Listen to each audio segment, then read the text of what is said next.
Pete's back on the links with all new golf clubs and hopefully less swearing. Dang, sliced it.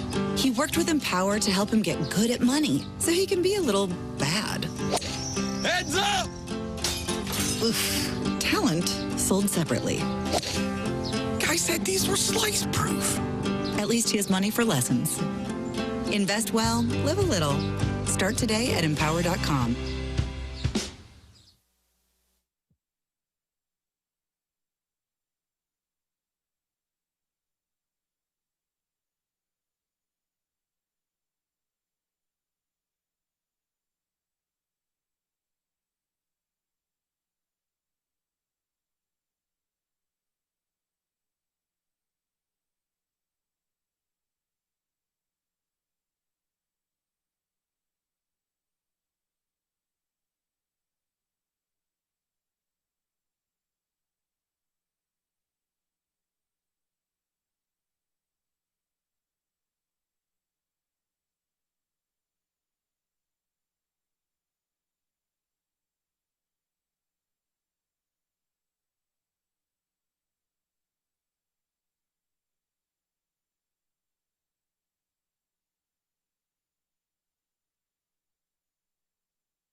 Seven o'clock in St. Louis. You're listening to the Morning After. It's presented to you by Brown and Crouppen on 101 ESPN. Healthcare Evolution, 7 o'clock hour.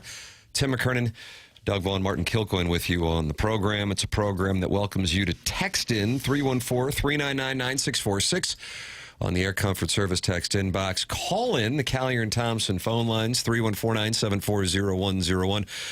Doug's always said Fridays are for phone calls. That's fun. Fridays are for phone calls. Saturdays are for the boys. That was something you came up with, and you said Fridays are for phone calls. Right. Well, the phone lines are poison. We have to be careful. We can let people call in, but they're on a short leash, Tim. Well, this is your chance. Chairman Kurt standing by with his filter, 314-974-0101. And then you also have the Michelob Ultra YouTube chat where friends have already gathered this morning to watch the program and talk it over. And Jake Reynolds is in there talking to MD 2020 already this morning. Subscribe to the TMA YouTube channel. Open up the YouTube app, type in TMA STL, and subscribe to it. And yesterday, Jackson and I went live on QFTA. That stands for Questions from the Audience. You can send yours in, TMCKERNAN at InsideSTL.com. And Jackson was saving people's marriages yesterday. Was he really? This guy, he's 27. He's St. Louis's most eligible bachelor. But yet he was saving people's marriages on the podcast yesterday. How'd you do that? Just some advice. You know, sometimes you want to go through the right processes to make sure what you're doing, that is probably what you shouldn't be doing, is the right thing. Doug, to make sure what you're doing, it probably isn't the right thing. Wow, it sounds like you really saved a marriage. That's right. That's advice you can't get anywhere else. Yeah, that's damn right. Good job, Stephen A. Just essentially, you know, like, let's make sure we're running things through the process before we make a rash decision, which I think, based on some numbers on marriages, people aren't doing. Like what? Give me some examples of the processes. What was your counsel? You sound like you're breaking the press, Coach. If it's a man press, Martin, just clear out. You got to clear out. Why, this guy's a ball knower. Which is essentially what I've suggested in many ways. Yeah, TSL, Doug, teasing, time spent listening. Go check out the Tim McKernan Show podcast. Jackson will save your marriage. You're not going to get any meat. This guy's just gotten better at teasing. He went to teasing camp. It sounds like he just said, don't do certain things. Yeah, well, yeah. Communicate. But sometimes you have to, like, find your own way to that answer, you know? If I just tell you don't do that, it might not ring true. But if I tell you do this, then maybe you can be in a better shape. Kurt, you seem distressed over there. Now? You are a counselor. Kurt seems distressed by my counsel. I was listening live to it yesterday, and I've listened to this show and some of the ancillary shows in this network for...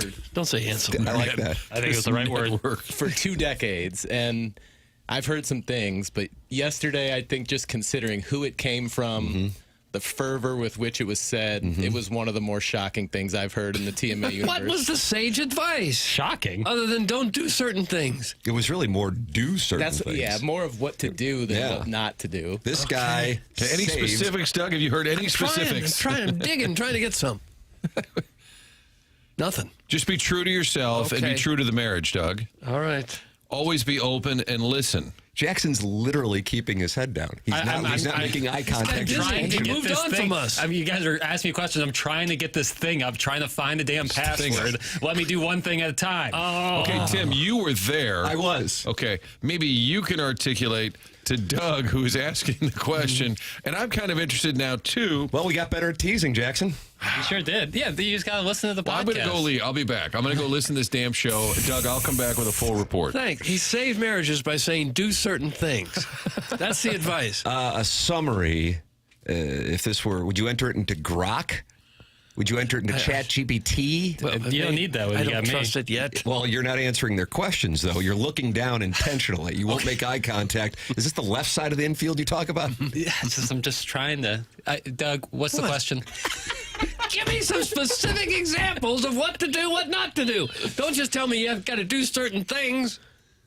Always just in the world, stay faithful. You know, loyalty is a rare thing in this world, and if you can do that with the person you love the most, then you should exercise any and all options to do so. That's the Exercise all summary of that's the summary. Exercise in more ways than one. Stay faithful was the key. Essentially. Okay. But he gave you specific, and I mean specific instructions on how to stay faithful. Oh. These weren't platitudes. This wasn't some self-help guy. Jackson listens to all these podcasts where guys who lift a lot of weight scream at you. Yeah, guys who are like 23 who are somehow have a Lamborghini telling you that you're a loser if you don't have a Lamborghini. I listen to those pretty much on a loop. Bros? Bros would be putting it lightly. How'd they get the Lamborghinis? You got to attack life, man. What are you waiting for? Like either go get what's yours. The NFT boom or the crypto boom? No. Who Somali knows? daycare centers? Probably not. So, Tim, let me get this straight. Yep. I'm taking questions. Okay, Jackson, unfortunately, is tending he's to a little- monitor two in the studio. Got busy work over there. There are 5 people in this room. Yep. all either are married or have been married, but the one dispensing marital advice is the single 27-year-old. In fairness, I said on multiple occasions that, remember, I am unwed, so this is just my observation. This is for me from a bird's eye view here. That's correct. Well, I posed a query to Jackson, and then he delivered a wonderful answer. And he just raised his hands. Like he scored a touchdown to win the national championship. Right. That was Kurt Warner with his hands in the air 26 years ago. 26 years ago. Jackson, it was 26 years ago that Kurt Warner hit, who was it on the first play? Isaac Bruce against the Minnesota Vikings. 26 years ago today, and that is why you raise your hands in the air. What a tribute. I thought about that this morning on the drive-in, just thinking about Kurt Warner. That play was about as loud as I've ever heard a stadium. What about when Drew Bennett caught a 3-yard out pattern? Not so much. Okay. But I bet they about blew the roof off the stadium on that play. Those are fun times. Really great times in St. Louis. And now we got nothing. Jeez. Billiken, tomorrow. Yeah, I'll be there. Who's going to be there for the Richmond game? I'll be there. Anybody? Nurse? I need Nancy? to get. I'm going to the Dayton game. We're 2 weeks out on I'm that. going to the Dayton game too. Oh. Doug, you going to the Dayton game? We all Well, went I'll try last to year, get remember? there. Yeah, I'll try to get there. I don't have tickets secured yet, but I will try. Coming up in next week's QFTA, Jackson will tell you how to get tickets. Oh, Games. have to listen. He'll save your marriage in week 1. He'll get you tickets in week 2. Okay. And it'll be the same sage advice. Trust the process. Do I need tickets? Yeah, trust the process. And the website. Guys, you know what makes this show special? It's with your producer / board op and how he completely checks out smack dab in the middle of a conversation. That's from the Dover Soul. I struggle sometimes with multitasking. I wanted to get this TV up to get what was asked. Why are you yelling at me? You're looking I'm right just- at me I'm and not- yelling. I'm Left not- side of the infield. I'm not. Me looking at you doesn't mean that I'm addressing you personally.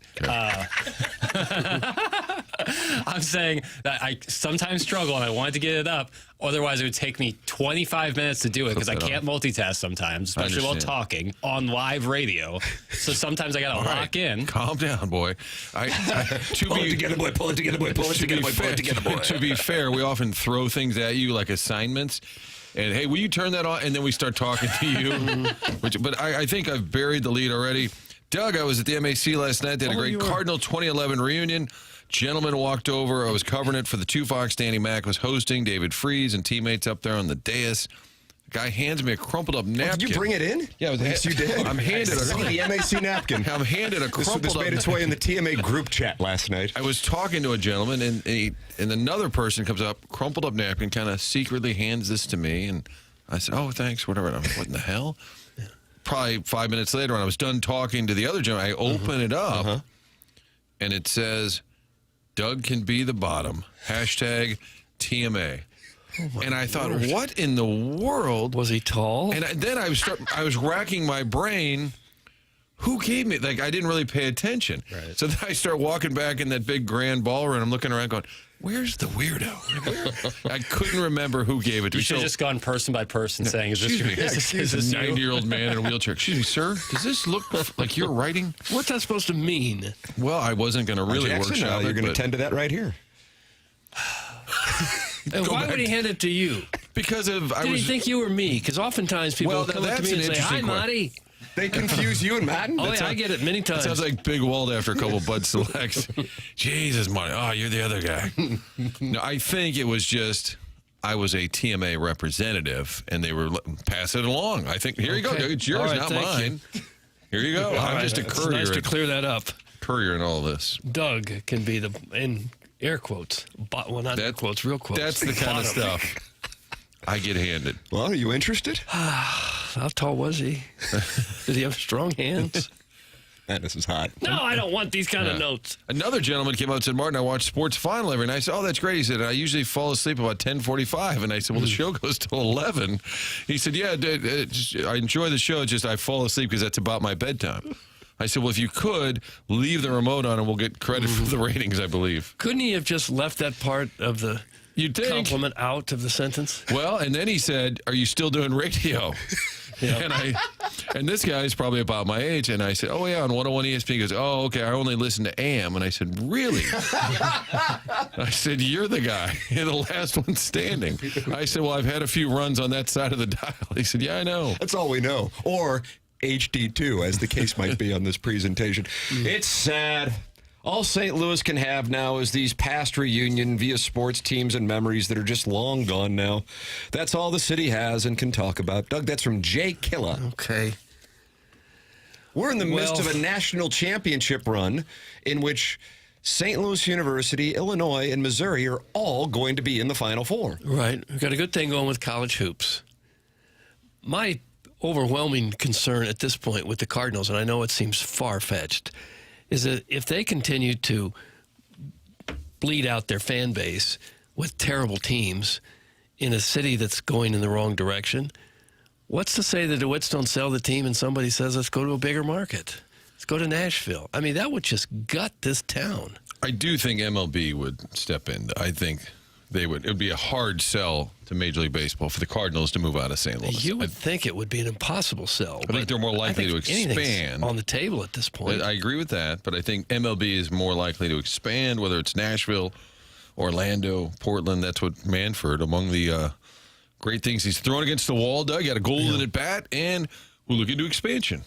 Well, good news as a sign that Major League Baseball's economics are starting to equal out. The Pittsburgh Pirates signed Kyle Tucker to a 4-year, $240. Okay, what? Dodgers. I understand, because they already won the World Series the last 2 years and have everybody. Right. Well, they just got more guys. And what did he do? Like a 1-year, $5 million deal, and then he's going to test the mark? 4 years, $240 million. They gave him a $60 million a year contract. Really? This is yes. Did they have to trade Ohtani to make room? Nothing. This is a good player. Betts? Tucker. This is a good player. They have to trade Betts to make room. No, they traded nothing. What about Freeman? Nope. That Will Smith probably had to go. Nobody. What about like Tommy Edman and Eric Fetty doing a deal? Give me your fucking feet. They give Tommy Edman like $70 million. Say, oh yeah, we forgot we gave you. What'd we give you? $70 million. Yeah. Sure. For the record, he's projected to be their 8th place hitter in the upcoming lineup that now features Kyle Tucker. How much money are they making there? And Tucker's a good player. I don't think he'd say he's a great player. He gets hurt quite a bit. Last year he had 22 homers, 73 RBIs. He had 266. If Albert Pujols had done that, we'd have said, oh, he's done. He's finished. What's happened to him? He's lost it. And this guy gets $60 million a year. $60 million a year for Kyle freaking Tucker? Mad emoji. No one can compete with that. That's from the St. Charles Illini, and they are not happy in the Air Comfort Service text inbox. I'll tell you this, considering we're sitting this one out in 2026, I love it because it adds to the fire leading into this offseason's inevitable work stoppage with Kyle Tucker getting $60 million from an organization that already is the Huntley of Major League Baseball. I love it. Doug, that's me. I've been swimming in raw sewage. I love it. 1988, Leslie Nielsen and O.J. Simpson. You're hoping this turns even more teams against the current payroll disparity. Well, as a proletariat, I think of the fans. I don't even know what it would be like to be in ownership. Okay. And so I think this will wake up even more fans to the farce that is Major League Baseball's economics. So good. It couldn't come at a better time right before the CBA coming to an end. Doesn't it feel like the Dodgers just gave the middle finger to the whole discussion about disparity with franchises and potential salary cap? They're like, yeah, F it. Like it's almost like they've heard the narrative out there, like, all right, we're going all in. Everybody else can suck it. That feels like the Dodgers' mindset. I don't care for it that much. Well, there's that too. The org as a whole is in a pretty good spot. Well, the Dodgers are. Last year, the Dodgers' payroll was $417 million. I think that's 41.7. And a luxury tax topping $169 million, totaling $587 million in costs. Okay. But what did it lead to, you know? Just, What do they have to show for it? Exactly. Back to back. Okay. People don't like what the Dodgers are doing because it's not their team. If that was the Cardinals, people would be stroking themselves, telling everyone to get better. That's from the 3 and 4. There may be some truth to what that person texted in. I personally, respectfully disagree on that. I would not say that. I think that this is a disaster, and I couldn't care if it's the Dodgers or Cardinals or anybody in between. It is disastrous what Major League Baseball is in economically. And my hope is that there is an absolute explosion after this coming season with the CBA. And therefore, I am happy that the Dodgers signed Kyle Tucker, because I think all it does is call even more attention to the farce that is the economics. Thank you, and God bless America. Okay. And I wanted to say, who's offering him $55 million a year? And the Mets? The Mets were right there. Fell just short in their offer. Mm-hmm. I believe they were at $220 million. So there are a couple of teams every year that can throw this kind of money around. Just a couple. Guys, I'll keep saying it. This is a Major League Baseball conspiracy. The owners are all in on this. They're letting the Dodgers spend like this to then make the argument for the salary cap, get a cap, and then they all win in the end. That's from the Hunchback of Vaughn Castle, who says this is a meta play. I don't know. What do you think about that? No, the other owners can't force the Dodgers to give Kyle Tucker that kind of money. They can't do that. What if it comes out every other team is helping pay his salary, Doug, because it was a grand conspiracy? They have colluded before. Yeah. Can't rule it out. That guy is an idiot and must not know a damn thing or care at all about sports, because all this is doing is ruining baseball. That's from the Thrilla in Manila. And when he says that guy, does he mean Manfred? I think he's talking about the texters who said Cardinal fans would love this if the Cardinals were doing this.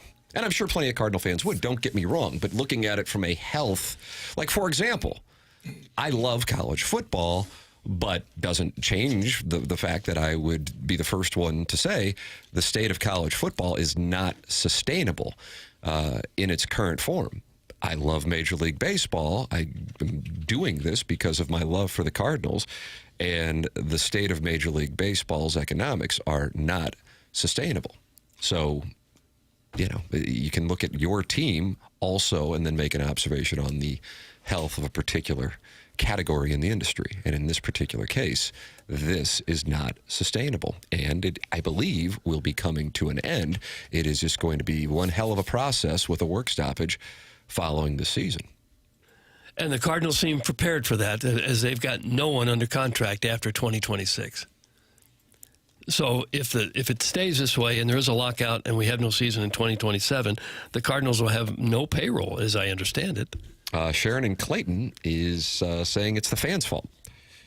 Yell all you want, but the fans are to blame. If they didn't have our money, they wouldn't be able to spend it like that. That's Sharon in Clayton. Well, I think the fans are just thirsty for entertainment. That's why they show up.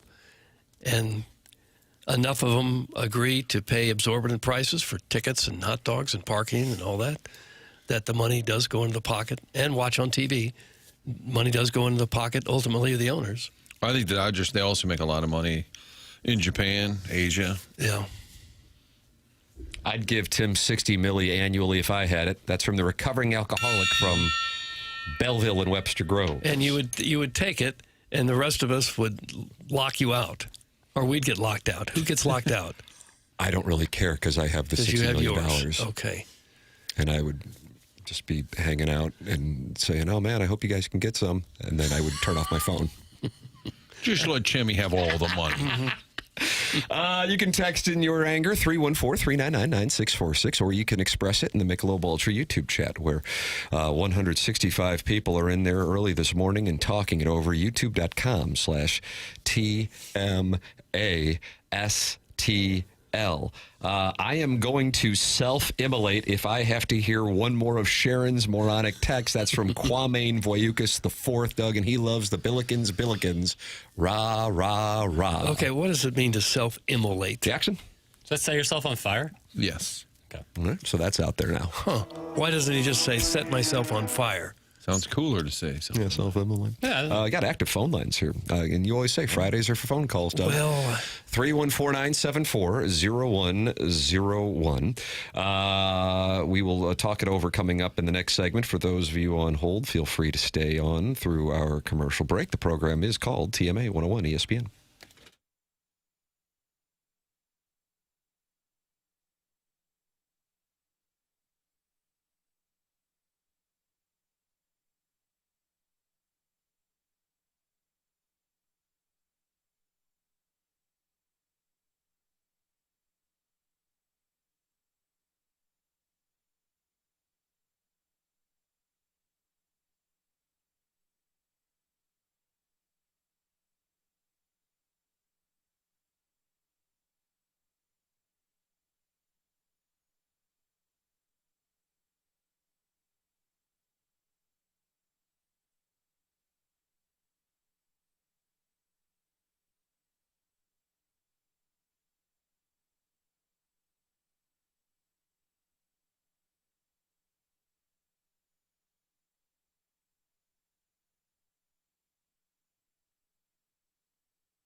Doug. Ethel Merman. The Queen's birthday. Now, this is music. Yeah.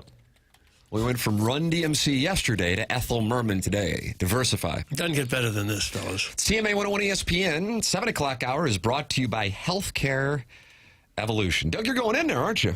I'm going to go in there next week. Yep.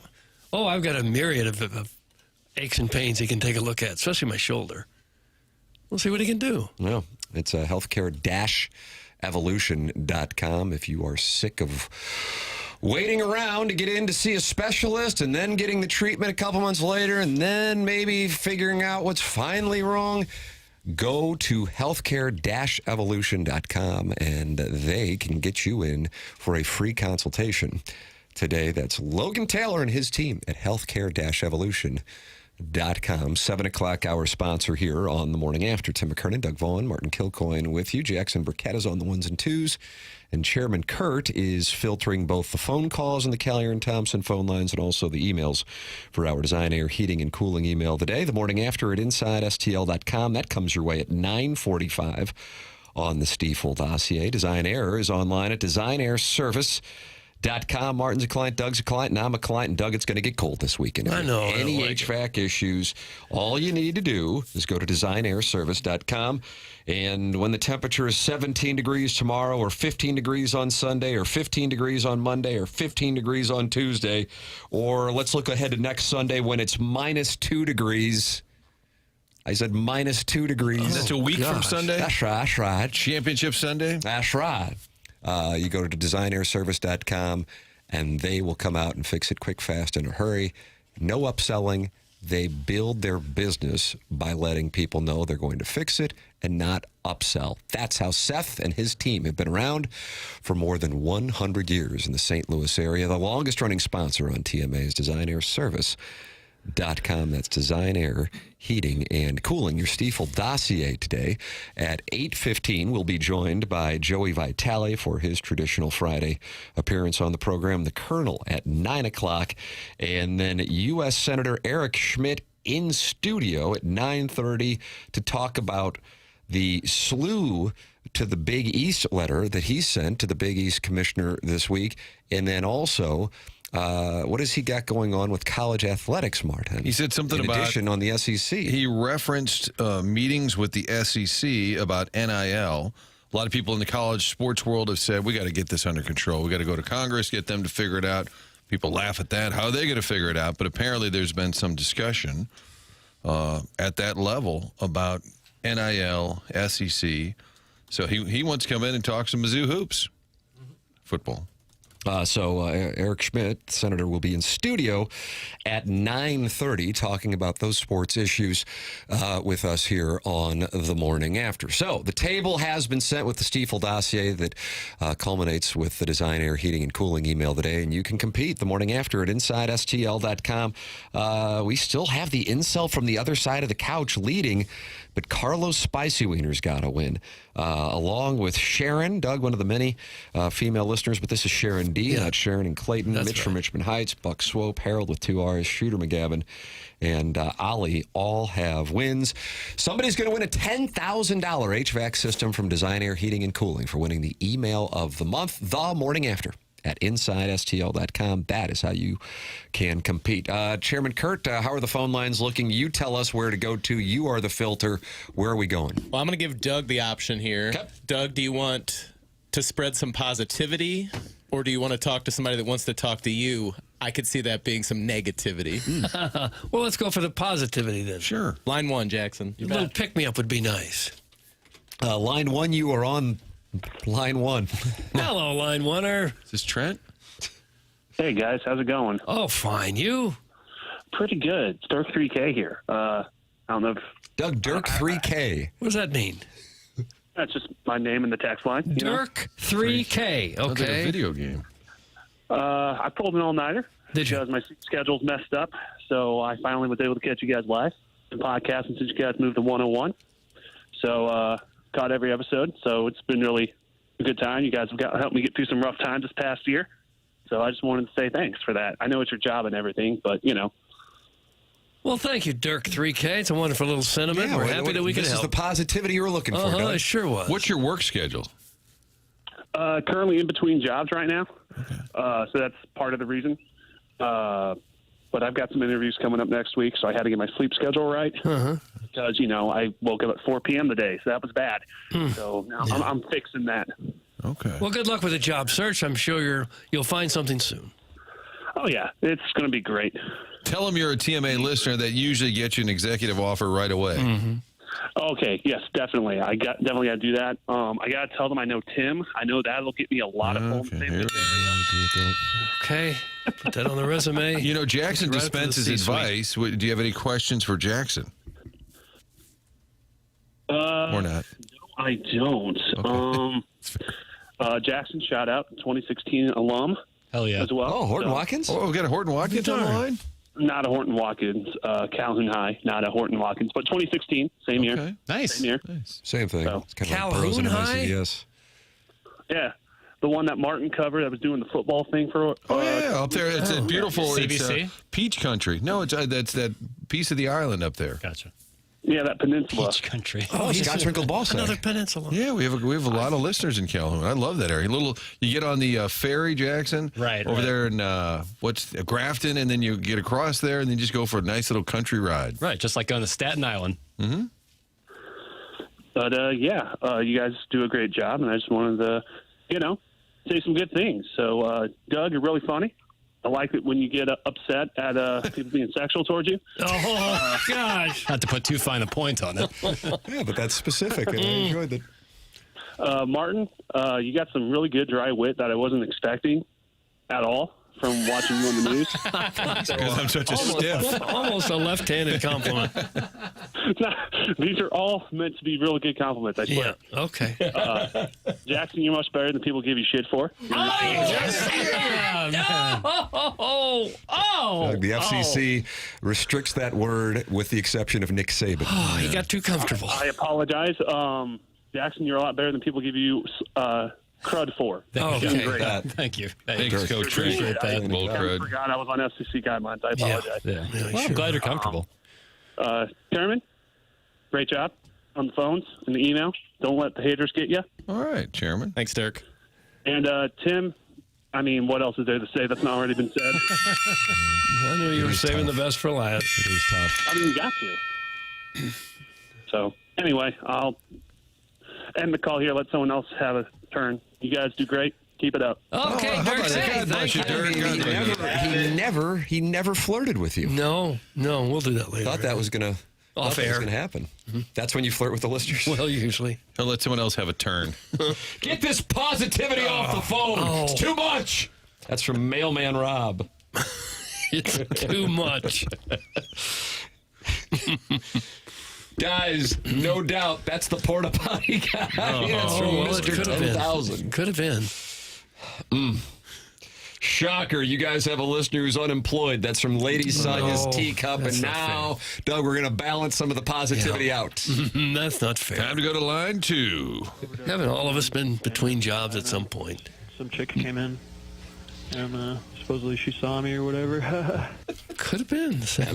Now that you hear What's the creepier, audio? that he would climb into the bottom of a porta potty or the laugh? Just climbing in is as bad as it gets. That laugh's right up The there. idea of being in one and then not liking the action in it and having to move to a busier one, that's what really creeps me out. It just wasn't good enough being there. Chairman, you want me to call him? I've been waiting on I it know for you months. want me to.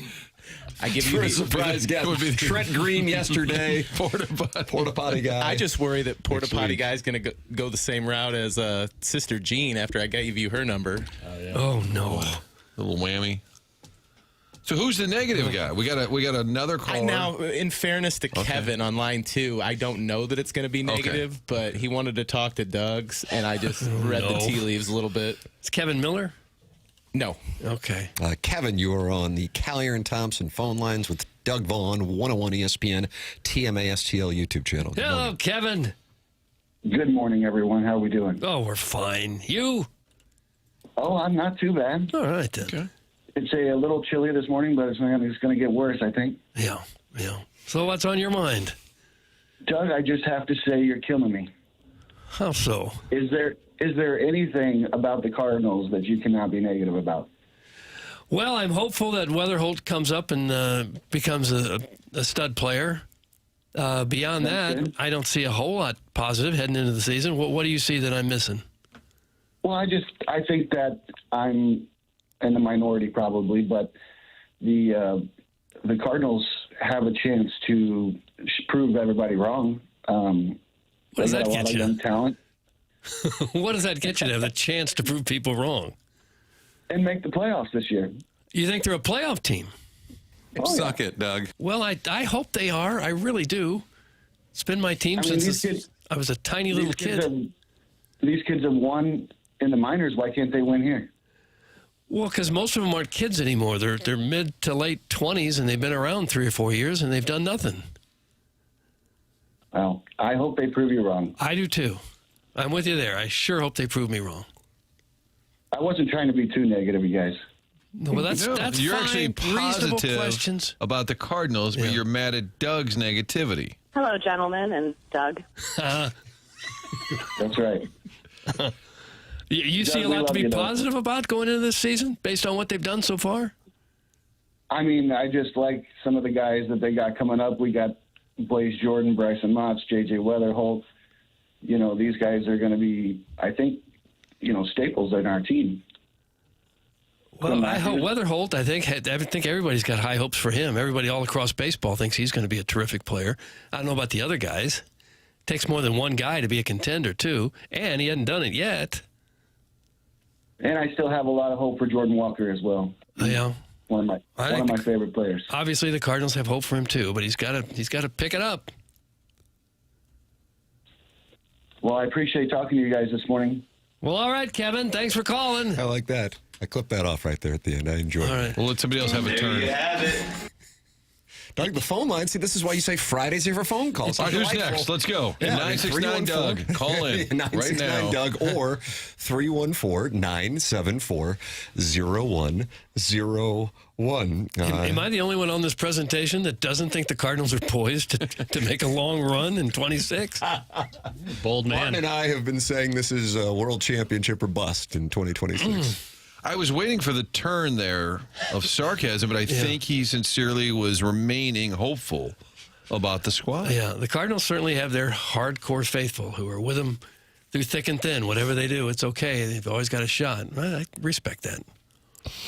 You can share your positivity as well, or negativity. Let Doug have it. 314-974-0101. That is how you can call in to this program.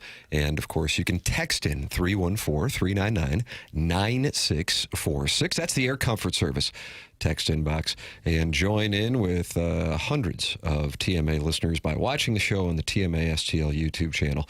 And that is youtube.com/TMA STL. Michelob Ultra, sponsor of the YouTube chat. And that is where you can watch the show as well. The program is presented to you by Brown and Crouppen, online at getbc.com. Doug, you want to take a guess on what their phone number is? Just 314-222-2222. That's exactly right. Brown and Crouppen, local, founded in St. Louis in 1979, and the presenting sponsor of the Morning After. Going back to 2023, Brown and Crouppen has been our presenting sponsor, and you hear from Terry Crouppen, Andy Crouppen, and Ed Herman in studio on Tuesdays because they are local. And if you need a personal injury attorney, why not get somebody who knows the local legal environment? They're local, they're here in St. Louis, and they can come to you for free if you are dealing with an injury. They don't get paid unless you get paid. It's Brown and Crouppen at getbc.com. That's Brown and Crouppen at getbc.com. 314-222-2222. Remember, the choice of a lawyer is an important decision and should not be based solely on advertisements. The Dan Le Batard show is really not happy about Miami again. Yes. Frank Haith's guy, Nevin Shapiro, is also, it sounds like they might be ready for war in that building on Monday night. And I'm sure a number of people in the listening audience either are Indiana alums or know people who went to Indiana and may be going down there this weekend. This thing could get a little banty. You think? These Miami, well, wait till you hear this audio. I mean, they are banty roosters. Dan Le Batard's mad at Stephen A. Smith. Nevin Shapiro's mad at the odds makers. We'll have that for you coming up. Joey Vitale at 8:15. The program is called TMA, and it's presented to you by Brown and Crouppen on 101 ESPN and the TMA STL YouTube channel.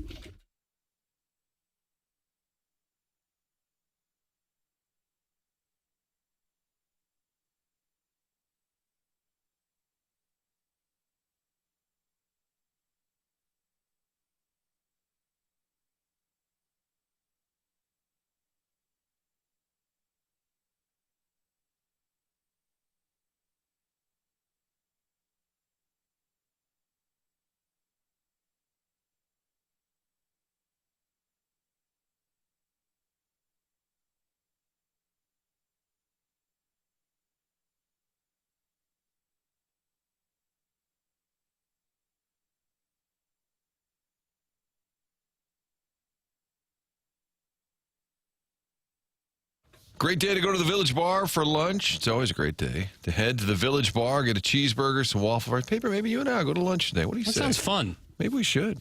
Village Bar, great place to hang out. Games will be on all weekend long. Blues tonight. Football playoffs all weekend long. It's just a great spot to hang out, meet some friends, take your coworkers, whatever it is. You're going to have a great time. And when you go in there, you park out back, you see the giant barn, kind of old school. Inside the barn is 1879 Distilling. That's where they make these premium spirits that are winning awards. Talking about 1879 rye, 1879 bourbon, the Red Barn vodkas, all the different flavors.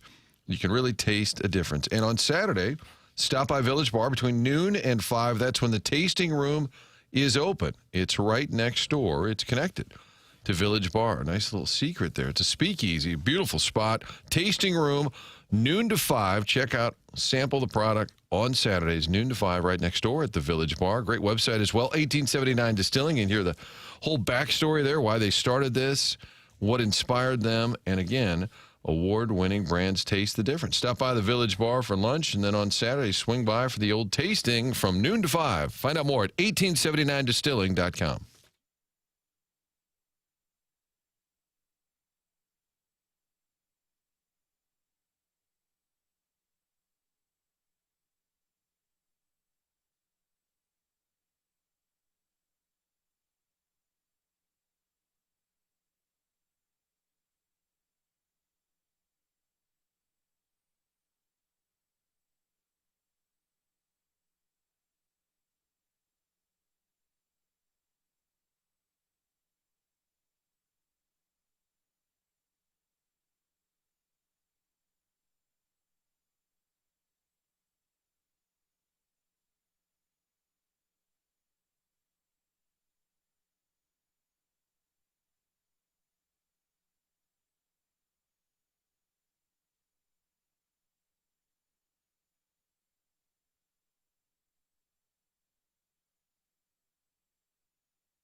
This is Jackson with a Sports Center update brought to you by Saliga Heating and Cooling. Blues back in action tonight, taking on the Tampa Bay Lightning. Pre-game at 6 p.m., puck drop at 7 p.m. right here on 101 ESPN.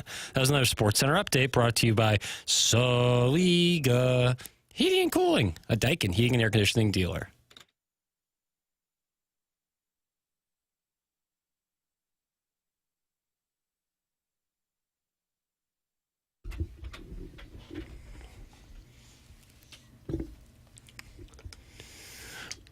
I didn't know you worked with Cardi B. Well, when I get in the studio, you never know what might come out of my lips. Man can hit the post. Is this another one of Jackson's remixes? No, Doug did that live. You didn't catch it on the cameras, but he just said that. No, I did. It is another remix. I got some more, too. Look at Papers. Okay. Look at Papers. Are they selling? Making any money for us? Got a stack any Benjamins? I don't know. Selling other people's licensed and copyrighted music probably isn't a great. It probably was great in the early aughts, LimeWire season. Yeah. They used to have in middle school. They would come to our school and tell us if we downloaded songs on LimeWire, we would go to jail. Oh my goodness! Who came to the school to tell you that? It was about it was like an assembly about being smart online and not falling for stuff or doing stuff that was bad. Did that scare people straight? Yeah, it scared the hell out of me. I was like, I'll pay 99 cents for every song for the rest of my life. You think anyone ever really did go to jail for stealing a song on LimeWire? I don't think so. Wasn't Napster kind of the same idea? Central. I think the people who started the websites probably got in a lot of trouble, but yeah, not the Johns. No, not the Johns. The program is called TMA. It is full of Johns. And Healthcare Evolution is the sponsor of the 7 o'clock hour here on the program. It's a program where Fridays are for phone calls. 314-974-0101. So far, 2 positive phone calls for the most part. But that is our brand. And the callers follow suit. 314-974-0101. Also, nothing but positivity in the Air Comfort Service text inbox. 314-399-9646. And the Michelob Ultra YouTube chat where Trooper Rick is talking to John Scores and the overbearing sports dad, and he changed his name from Chaim Bloom's spreadsheet. Is that all correct? Am I all... I think that's right. That's all correct. Doug, have you seen the latest spread on the national championship game coming this Monday night? No, I have not. The number just keeps growing. Our sponsor, FanDuel, has it at minus 350. You have to bet $350 on Indiana to win 100 on the money line. And the number is up to 8.5 as far as the point spread goes. Now, they're not happy in South Florida regarding this. And it's Nevin Shapiro who went to jail for his love of the University of Miami. Would you go to jail? Not a chance. And Dan Lebitard's show, they are just really unhappy. So if you are an Indiana alum or just going to that game in general, heads up, they are not happy in South Florida.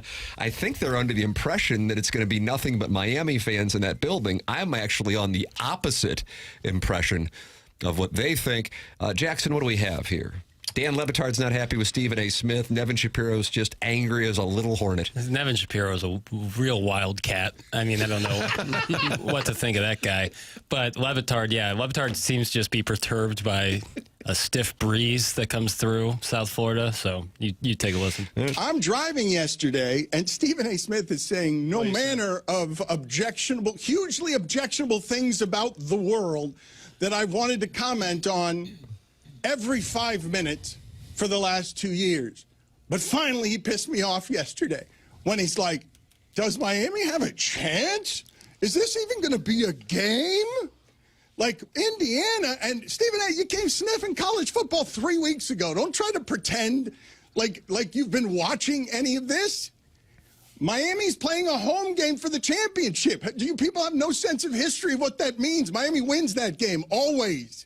Miami changes the fortunes of everything happening in football around here. When you bring it to Miami, throw the party at them. And Indiana, have you played this? Have you played this size of crowd? Because you went to Iowa, and Iowa, you struggled at Iowa. I was tough. And you went to Penn State, and Penn State was a failure this year, but that was tough. You've never seen this. This is revenga. This is Scarface. This was Floringa? Is that what they were yelling under the interstate? Was that Interstate 95? Well, that's the one that runs through there. Yeah, and that was the opening scene of Scarface. Am I right? Was that Stephen Bauer? And was he and Ray Donovan? I don't know. And then Al Pacino, Scarface, he's playing. Tony Montana's playing basketball with like 100. There's like 100 people on the court. It's like a 50-on-50 basketball game. Yeah, that's the St. Gabriel 7th grade tournament. But did the college football playoff give Miami a home game? I'm pretty sure the national championship game is not akin to a regular season home game. You know, a lot of corporate folks, of Indiana folks. This is not just like 5 Indiana fans are making the trip to just sneak into a good old Miami game. I don't see it as a home game. As a gentleman, and I am a gentleman, Doug, you've always said that. Very much so, yeah. Holding a Miami Futures ticket, I love the confidence of the Dan Le Batard program. However, I don't understand it. I hope he's right, but I don't understand it. And we can just isolate it on one of the things that they keep going back to, which is this is a home game for Miami. We have seen programs and NFL teams get a chance to play home games, quote unquote, for the Super Bowl. And it doesn't turn into playing at Ohio State on a Saturday. As you were just saying, Martin, it's corporate-y. And in this particular case, for Indiana fans, many of whom have some money and are looking at this as a once-in-a-lifetime, I cannot believe this is actually happening to our school, our alma mater. We will spend whatever, and we're going to go down to South Florida with our friends for a weekend and get obliterated and then go to the game on Monday night to watch our school win the national championship. I think they are going to have a bigger presence in that building than Miami. I hope I'm wrong, but that's what I think is going to happen, so I don't understand the rationale. Well, I think his outrage that Miami has just been dismissed as an alum, I could see that stance somewhat without whining about it every day. But he's now saying basically Miami's going to roll Indiana, right? So now it's a bold prediction. Yes. It's one thing to say, this sucks, man. It's going to be a great game. Give Miami a chance. How can you just dispatch them? Now it's even stronger. Miami's going to roll Indiana. Like that they're a bunch of nobodies. Yeah, you went to Penn State, you went to Iowa, but this is the U. They did go to Oregon and win. He didn't mention that. I haven't heard too many people outside of Dan Le Batard and Evan Shapiro, who you're going to hear from momentarily, and he's a Wildcat. Yeah, real Wildcat. Went to jail because he really likes Miami. He did. Got Frank Guilty, Your Honor. That think that Miami's going to win this game straight up. Now, 8.5 points, that's a different conversation, but there's not a trophy for covering. So I don't know. I mean, like I said, I'm hopeful. It just would be very difficult for me to see what's going on with Indiana and then go, Miami is going to roll them. I could see Miami winning, certainly, without question. I could see it, but I can't fault anybody for thinking that Indiana is just that we're witnessing a 2019 LSU kind of operation, and whoever is in their way is going to get throttled. Do you think maybe Dan Le Batard is just playing to his local audience? I don't. I mean, he didn't want to face the kind of. He didn't want to get a shellacking like what Kevin gave me for being down on the home team. I don't think he's doing it for shtick. He's a national guy anyway. I think when he was at ESPN, he probably despised the Stephen A's of the world with their takey word. I think he was probably always waiting to get away from ESPN to really let those guys have it. I can't think of anything that I'm that upset about or that I'm that passionate about that he can spend every day going, I cannot wait for their show. I don't know where to find it, but on Tuesday, whatever happens Monday, I cannot wait. Do you subscribe to Evan Shapiro's podcast, Martin? Not yet. Well, maybe you'll want to hear this. Jackson calls him a wildcat. He's not happy either. It's insane. The disrespect. You're out of your mind. Hey. I cannot believe the disrespect coming our way. Mike, I can't believe the disrespect. When I saw the line, like the first thing I said was, what? Is that a joke? And it is a joke because Indiana is good. But if you tell me they're an 8-point better team than the University of Miami, you're out of your mind. Oh. What's with the sound effect? I know. Is it like a movie trailer? Next week, when Jackson tells our audience how to save their marriage yet again, I want those sounders under the audio. Unbelievable. Did he put that out as a snippet to tease the actual show? It's like the trailer from Crimson Tide. Like, why is it so dramatic? Can I hear it again? It's just one guy in a pair of sunglasses. Yeah, he is wearing sunglasses. We need to start. Is he driving a Lamborghini? Talking about how he thinks Miami's going to win. It's not that dramatic. Can I hear it again? I need to hear because of the sound effects, and I'm thinking this is going to juice up. Everything I do now moving forward will include sound effects. It's insane. The disrespect. You're out of your mind. I cannot believe the disrespect coming our way. Mike, I can't believe the disrespect. When I saw the line, like the first thing I said was, what? Is that a joke? And it is a joke because Indiana is good. But if you tell me they're an 8-point better team than the University of Miami, you're out of your mind. Hey, watch the language. Wow. Had Hans Zimmer in there And on the who's score. And who's Mike? Indiana was 34 points better than Oregon and 35 points better than Alabama, and they took the foot off the gas pedal at the end of both those games. That's how good Indiana is right now. So to think they're eight points better than Miami, I'd say, yeah, going in for sure. I bet if you asked Dan Lanning and Kalen DeBoer if they think Indiana's 8 points better than Miami, they'd probably tell you, oh, yeah. I was listening to Stanford Steve on the Scott Van Pelt podcast talking about it. He was talking with some of the coaches who have faced Indiana. I got the sense one was Kalen DeBoer. I think they have a rapport with him, but he didn't name them. And he said the thing is they're so well coached and they are so physical. You just don't know it or expect it until you're actually in the trenches with those guys. And it's so difficult to move the ball on them. So I understand when he's talking about, well, look, they almost lost to Iowa. And they needed that incredible pass and catch against Penn State to win there. And they did play Ohio State just like Miami did. And Miami played Ohio State better than Indiana did. I understand all of those things. From my standpoint, I look at it, if Miami were to fall behind by 10 points, I just would see Mario Cristobal going, oh, my God, we got to pass it. And then at that point, it becomes a snowball going downhill. Miami's success requires them to be able to run the football. And they have done so effectively against some great run defenses in their run in the college football playoff. I think that's an important piece of information. But I worry as a Miami fan on Monday night, solely for my gambling purposes, that it's going to be a problem if they fall behind by double digits. Yeah, I mean, if you want to use the logic about like, well, maybe this will be the Indiana team that played Penn State. That's the team that's going to show up. Well, then is this going to be the Miami team that lost to Louisville or lost to SMU that also shows up? You know, it's like it can go both ways. Indiana just hasn't lost. Good teams find ways to win. If Miami plays like they played against Ole Miss, they're going to lose by double digits with the penalties and the dropped interceptions and goofball play calling. But, you know, if they play like they did against Ohio State, they absolutely can win the game. I do think they're being dismissed, but I certainly understand why they are an underdog of the magnitude that they are.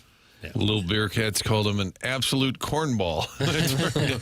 But I think disrespect to Miami would come more from like how good Indiana has looked, especially the last 3 weeks. You know, I think everybody's praising Indiana as opposed to just trashing Miami. And then maybe that is like in a way dismissive of Miami, but I just think it's more of a credit to Indiana than anything. Indiana scored 50 or more points 7 times this year. Yeah. Including against Illinois, dropping a 63 bomb on it. Yeah. And they're an older team, too. Aren't they really? They've got a lot of their guys average age 23. You're welcome to give your thoughts. 314-399-9646, Air Comfort Service, text inbox. And talk it over in the TMA STL YouTube chat with 230 other TMA listeners watching the program.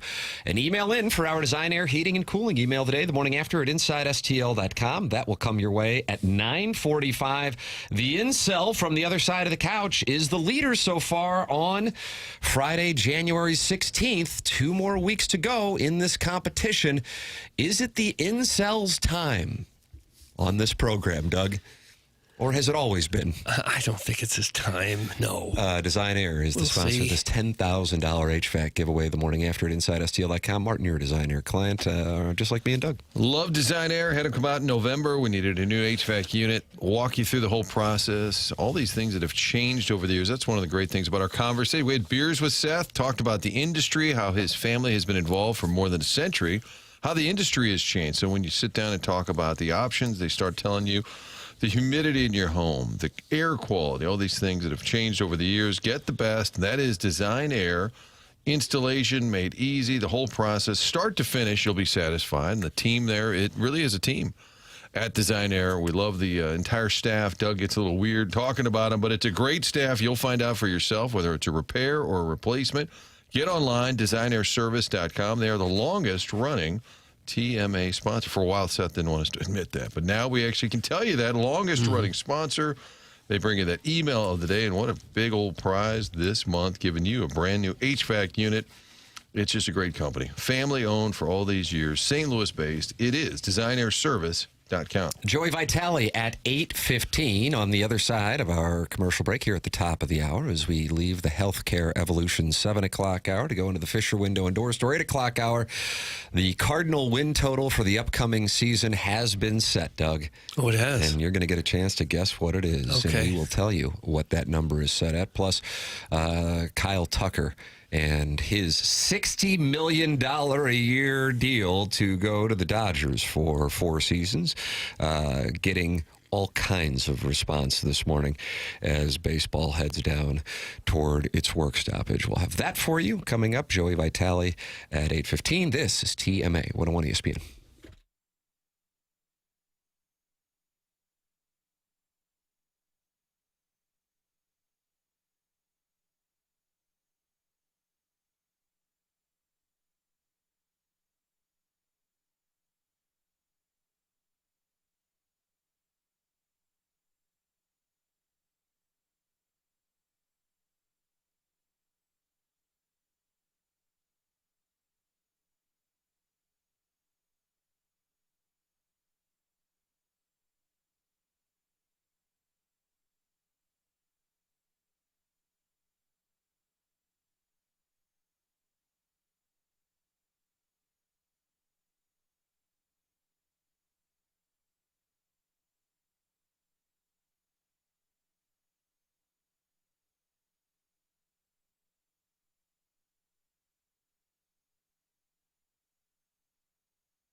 Music right here. Jim We'll be Stafford's playing this birthday. at watering holes throughout the area this weekend. How old is he?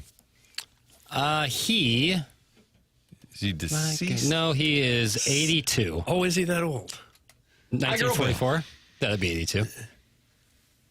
The program's called Morning After. We have Joey Vitale coming up in the next segment here on the program. Doug, Las Vegas has set the number for the Cardinal over-under win total. Okay. To give you a point of reference, following the signing of Kyle Tucker for 4 years and $240 million, the defending world champion Los Angeles Dodgers win total is set at 101.5. Oh.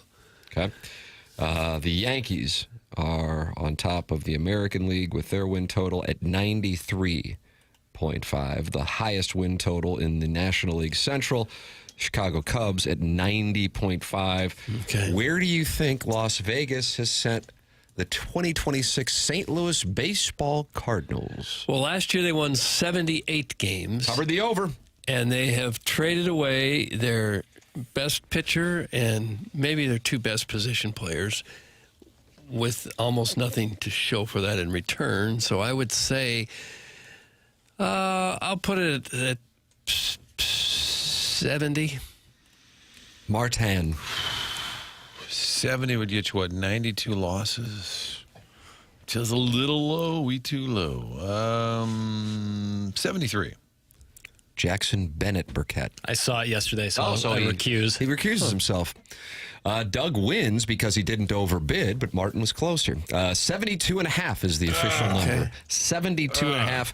Only the Angels at 71.5. The Nationals at 69.5. And the White Sox at 66.5. And, of course, our friends in Denver at 54.5. Well, they won 43 last year. Are lower than the St. Louis Cardinals for the 2026 win total. Hello again, everybody. Yeah. Pirates, by the way, 74.5. So that means cellar dweller. Okay. Well, maybe caller Kevin can call Vegas and let them have it. Instead of taking it out on... What's up, Steve? Vegas is being very negative on the Cardinals. I don't get it. So I see Matt Holliday's the only former Cardinal speaking out how pathetic the Arenado Diamondback deal is, on the hook for $31 million and gifted a non-MLB pitcher. Bloom, just get fatties in the seats. That's from the 407. Bloom, just get fatty in the seats. Lance Lynn was critical as well. Here we got that. Take a listen. Where is this from? Is this from the Cats podcast? Cardinal territory. Cardinal territory. Let's take a listen. I said, well, we were on text saying, hey, let's get on here. I was like, I've got carpool at 3, so that's my no-fly zone. But I think my original response was, I absolutely effing hate it, I think was what I might have sent to the group. And here's why. I hate the amount of money that was given up for one prospect that was drafted in the 8th round last year. It's a big what if. Arizona got Nolan Arenado for $11 million over the next 2 years. That was what I hated. I think that on their end, it's like, hey, we're giving up a prospect that we haven't even really seen pitch yet for Nolan Arenado and only paying him $6 and $5 million.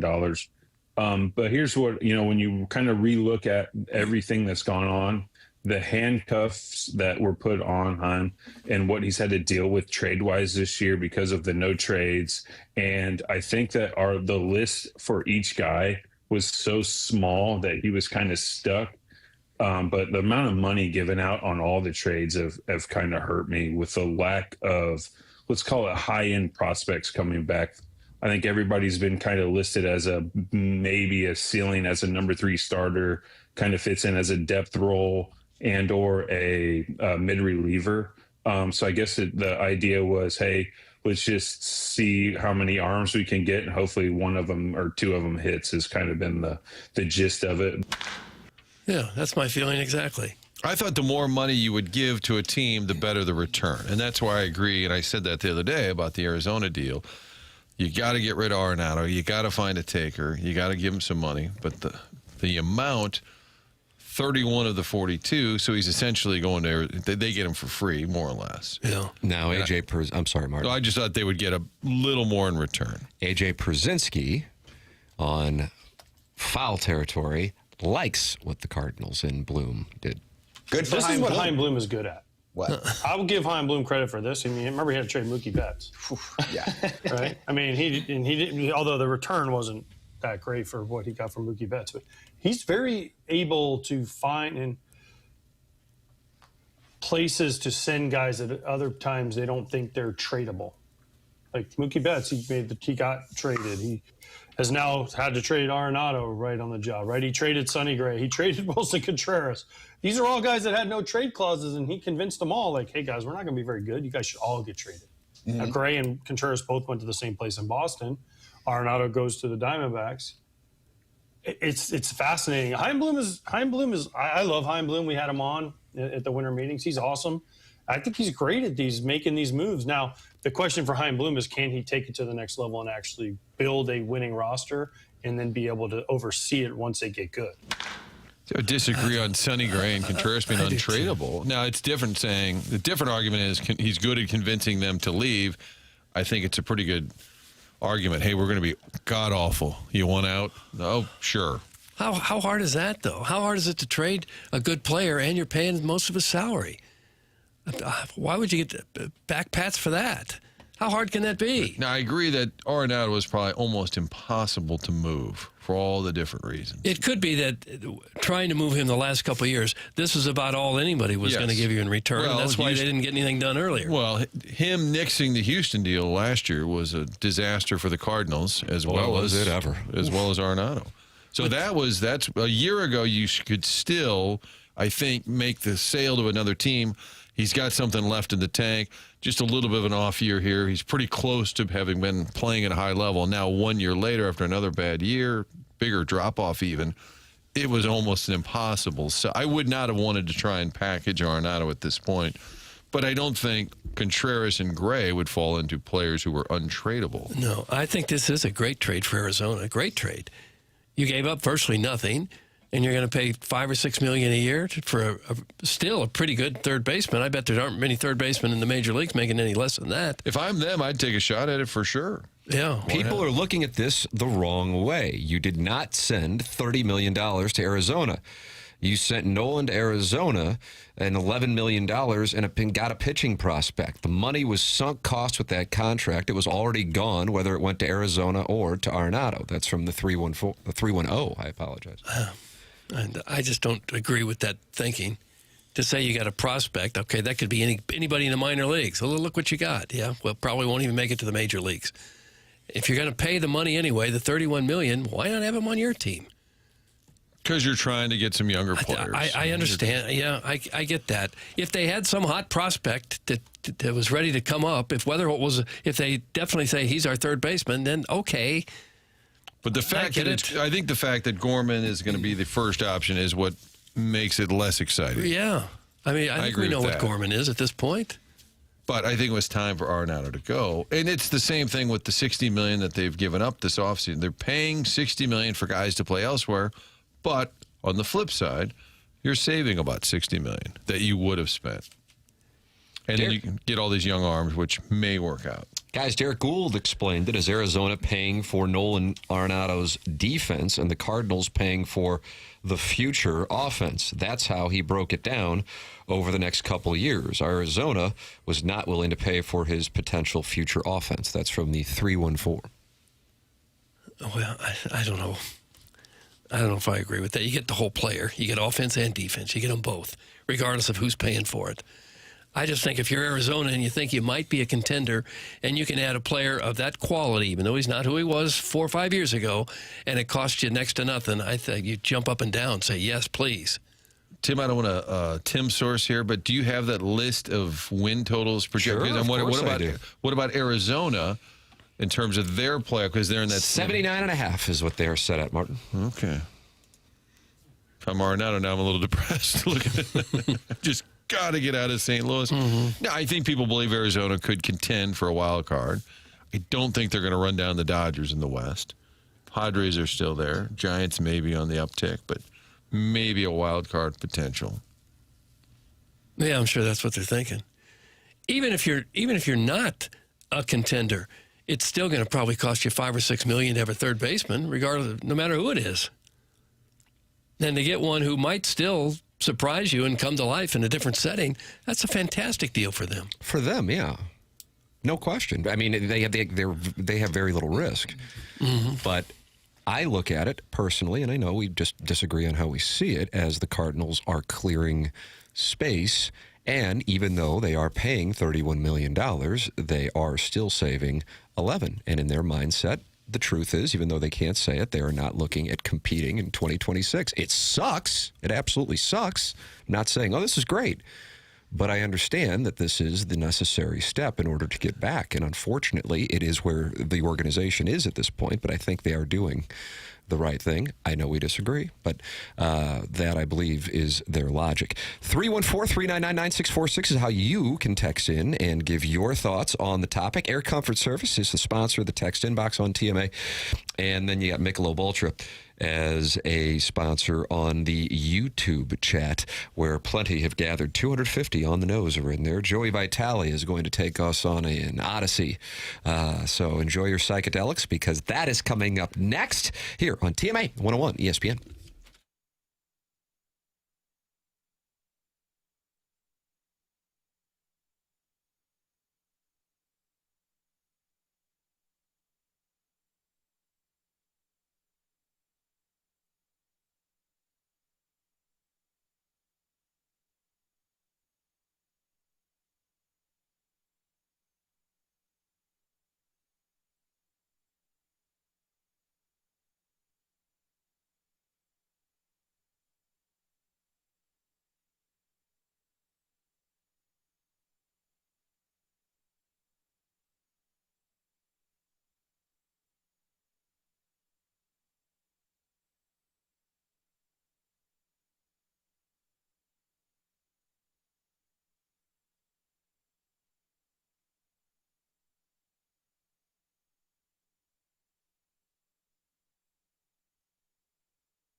Hey, folks, Joey Vitale here. I'm here to talk to you about your garage door. It's getting cold. You need that thing to work because you don't need your wife or your kids trudging through the snow. If that garage door has any issues, give my friend Jason a call at Schaefer Door Company at 636-782-3608. check out their website, SchaeferDoorCompany.com. A great small business here in St. Louis, but they will take care of all your needs with that personal touch like you are family. So give them a shout. Give them a call, text. They will respond quickly, 636-7236-08 for all your garage door needs. Schaefer Doors, a Clopay Master authorized dealer.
Welcome back to TMA 101 ESPN and the TMA STL YouTube channel. Tim McKernan, Doug Vaughn, Martin Kilcoyne with you on the program.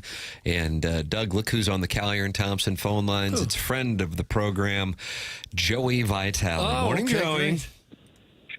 I saw Doug earlier this week. Doug and I had dinner together. What? We sure did at the MAC at the Blues event. So you guys got a table, a private table. It wasn't a private table. There were 7 other people there, I think.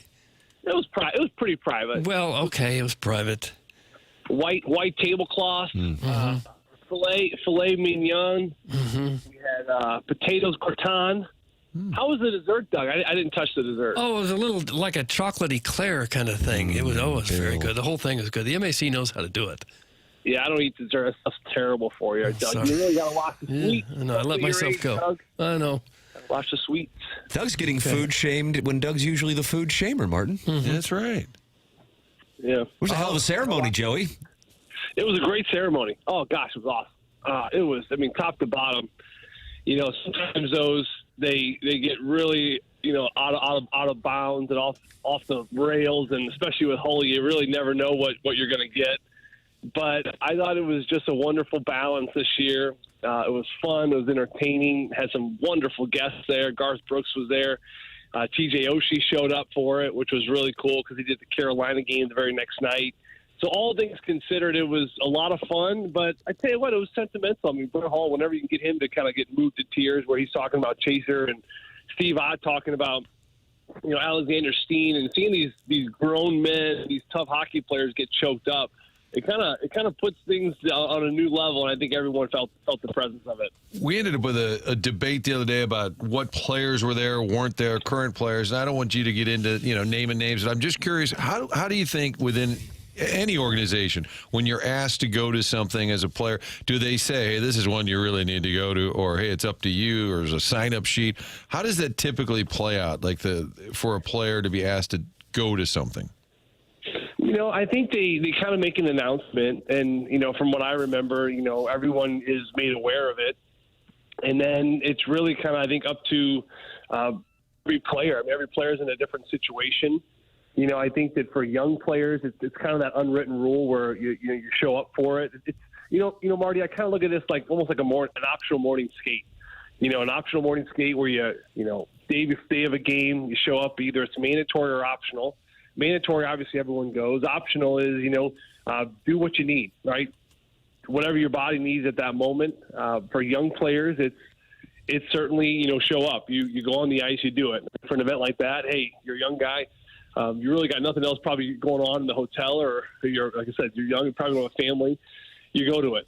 So that's kind of how I would imagine events like that take place.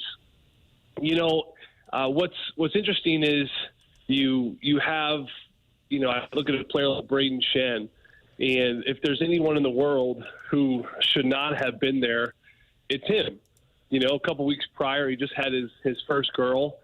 The road schedule has been nasty these past couple months with his wife being pregnant, having the baby. I mean, this is a guy that went out to Colorado on a private jet to catch that Colorado game.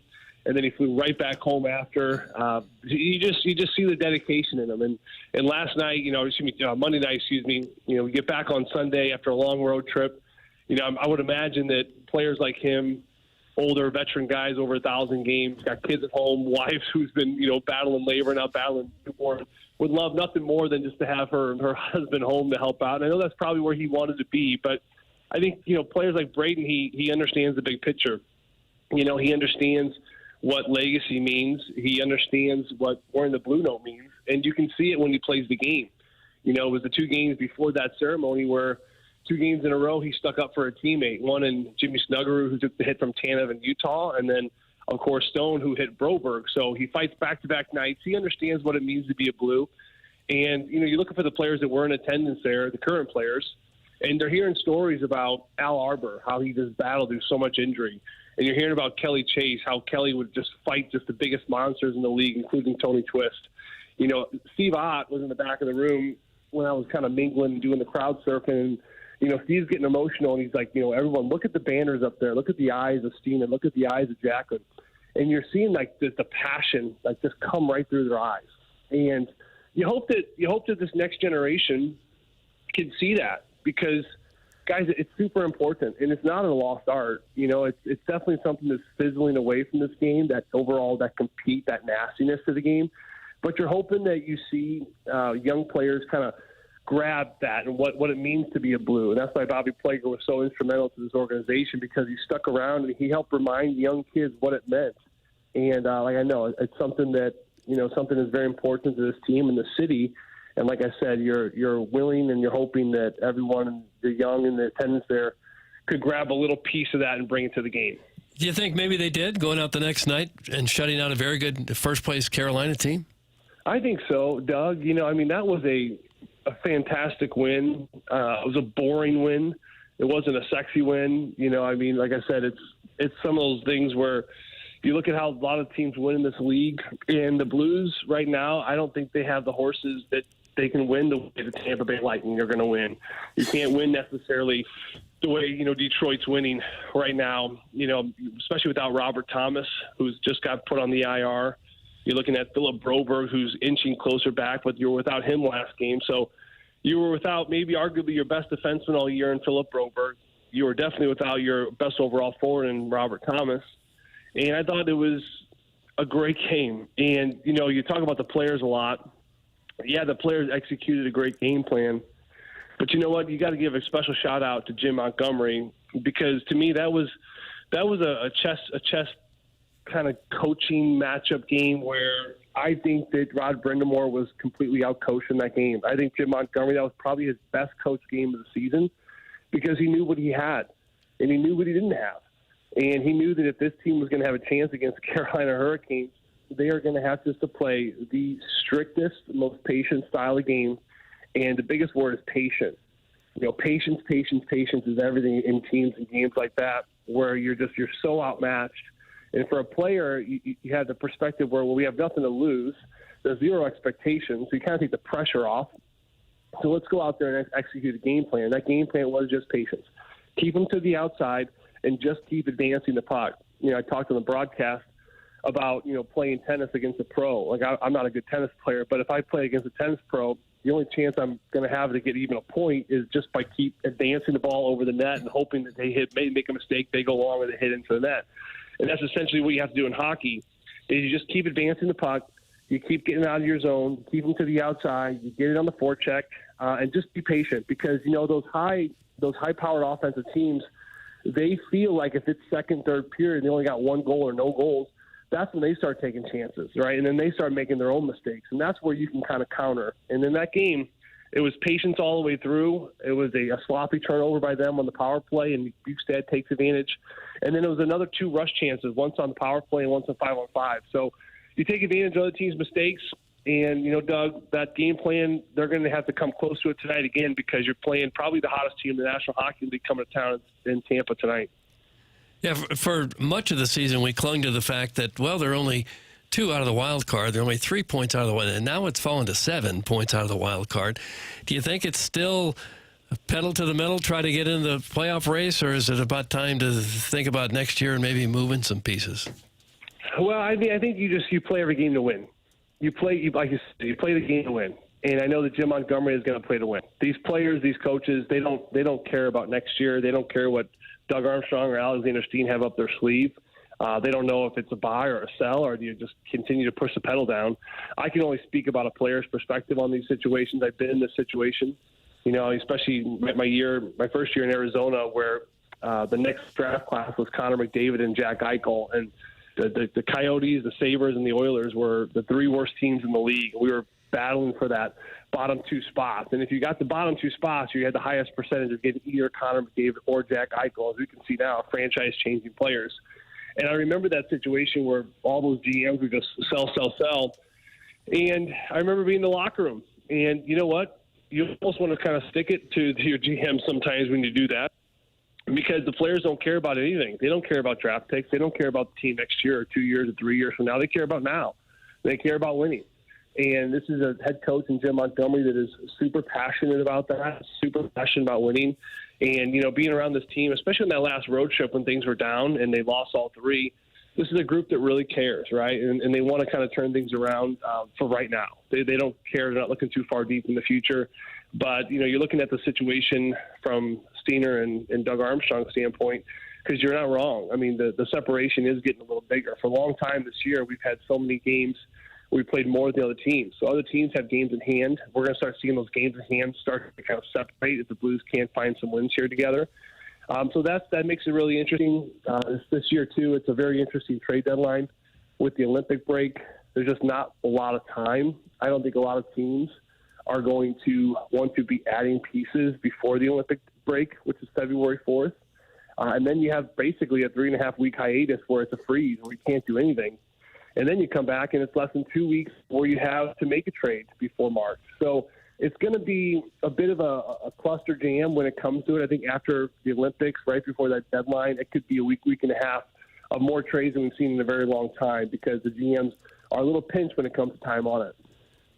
You said teams were battling for the right to draft Eichel and McDavid. When you were coming up, were there teams fighting for last place for the chance to draft you? Not quite. No, not quite. I was a sleeper 7th rounder. Oh, Doug. That's not bad.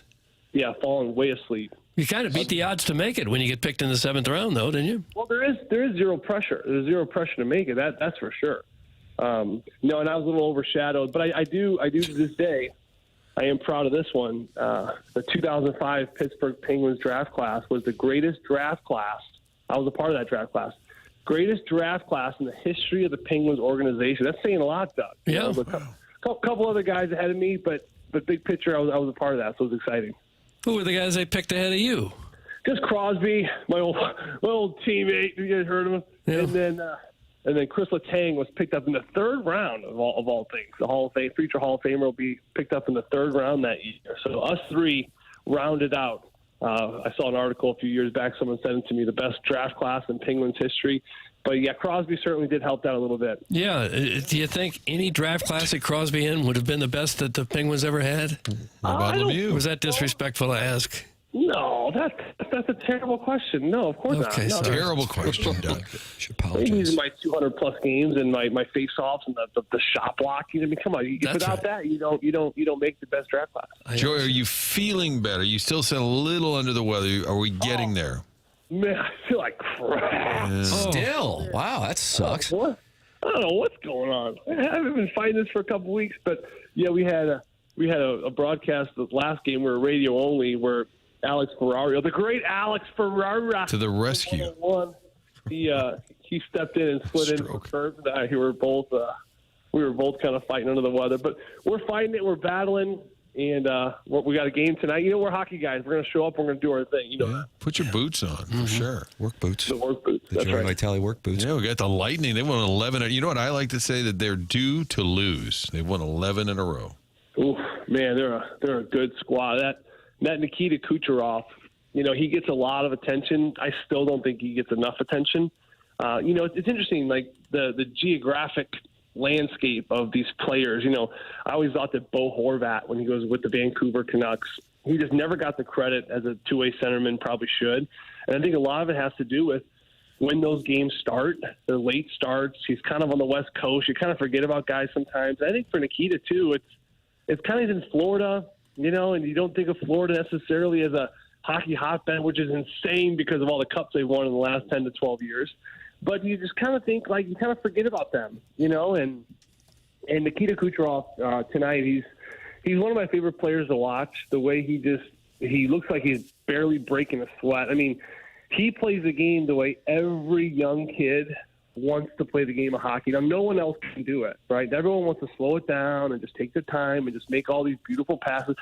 Kucherov just sees the game in slow motion, and the plays he makes are incredible, but it's also not by accident. I mean, it goes to show all the kids out there that want to be one of the greats. You know, Kucherov, he works religiously at his craft. He's probably the best player at picking pucks up off the wall. You watch that here tonight. I mean, he'll have a hard rim come right to his backhand. He picks up no problem in complete smooth motion, ready to make the play. And he takes about 50 to 75 just about every day at morning skate from coaches. So he works in his craft. And you know what? You got to give him credit because he's been a lightning rod for those Lightning lately, and he's going to be a tough player to shut down tonight. Joey Vitale, Blues and Lightning tonight here on 101 ESPN. Pregame is at 6 p.m. Puck drop is at 7 p.m. And Joey Vitale is going to put on his work boots, Doug, despite not feeling well, and he's going to be down there on the call. He's a hockey guy. He's a hockey guy. That's exactly right. Off to Edmonton for the weekend. Sunday nighter with the Oilers. It's probably hard to stay healthy when you're traveling all the time. You're in airplanes. Somebody said it's because Joey has 48 kids, and it's the kids' fault. Oh, well, that could be too. Yeah, could be the kids. Could be the kids that travel. We got a couple new bunnies for Christmas. Probably bunnies. I don't think I'm allergic to them, but I'm starting to kind of wonder. But I can't get rid of Waffles and Buttercup. They're part of the family now. So Waffles and Buttercup. Who made that acquisition? This was a missus. This was the missus. My bride. She didn't ever really was allowed to have animals growing up. Her parents were very strict on animals. So now, you know, one chicken turned into 30, then turned into 2 rabbits, then we have a dog. We had a bird, Tinkerbell. Remember last year she flew away. So you were Tinkerbell? Yeah, I remember the story. Tragic. I think got attacked. Yeah, we got a new cockatiel as well for Christmas. We got Muffin. She was an exotic looking bird, but she just kept biting everyone, like literally drawing blood. So we had to return her back to the pet store. Yeah, so Muffin went back, and what's our bird? Chef, what's our bird's name? If he doesn't know his name. Okay, he said. Hey, there's my son's classmate, Doug Shep. And is that right? Shep, the one who kicks kids in the shins? Is that Shep? That's right. Yeah, or Cookie. I think it's Cookie. I think we call him. But anyway, it's a gray one now, and she's a beautiful soul. She sings and tweets, and she hangs out with me, and she's awesome. So, yeah. So maybe the fact you're running an illegal pet store is contributing to your health. Petting zoo over there. Yeah, well, you know, Jameson, your little one, he may come over they always do like a field day at their school. And they do like a farm day. Going to go to Joey's house. I didn't know you hosted those. Yeah, and they come over to the house and they picked carrots last year. We got a carrot farm, and then we picked some eggs, and then they can play with the bunnies and the birds and stuff. Is there any chance your monkeys out back got loose? How much land are you sitting on? Tonight, I got to tell you, it's a nice spread. Boy, it's a nice spread. Yes, he did very well for going to CBC. Mm-hmm. 7th round, baby. We do not have any of those monkeys yet, Marty, but please keep that on the down low. I don't think my wife knows you can have a monkey here in Kirkwood. Just checking. She would acquire one if possible. Just checking. They're rogue. Joey, always good to talk it over with you. Hope you feel better, brother. Thanks so much, man. Thank you, boys. Talk to you next week. See ya. It's Joey Vitale with us here on TMA. Anytime you get a chance to be sick and fly to Edmonton, Doug, you take it. God. Wait for that flight. Just being in that airplane air all the time, and you don't know who was in the hotel room before you were when you get there, and restaurant food, you kind of, you know, you're drinking after other people have had the same glass. I know they clean everything, but you never know. Just being on the road in general is not great when you're sick. Yeah, because frequently you hear athletes got the flu or something, and usually most people in the prime of their life, in their age 20, especially alpha males like that, don't get sick a lot, but they seem to get sick a little bit. People are more concerned that the kid's not in school. I think there are some Catholic schools today that have like a day off. Oh, right. Yeah. We got a kid out today because it's teachers' conferences or something. So I don't know, but for people who are upset that Shep was at home to answer the bird name question, it could be that.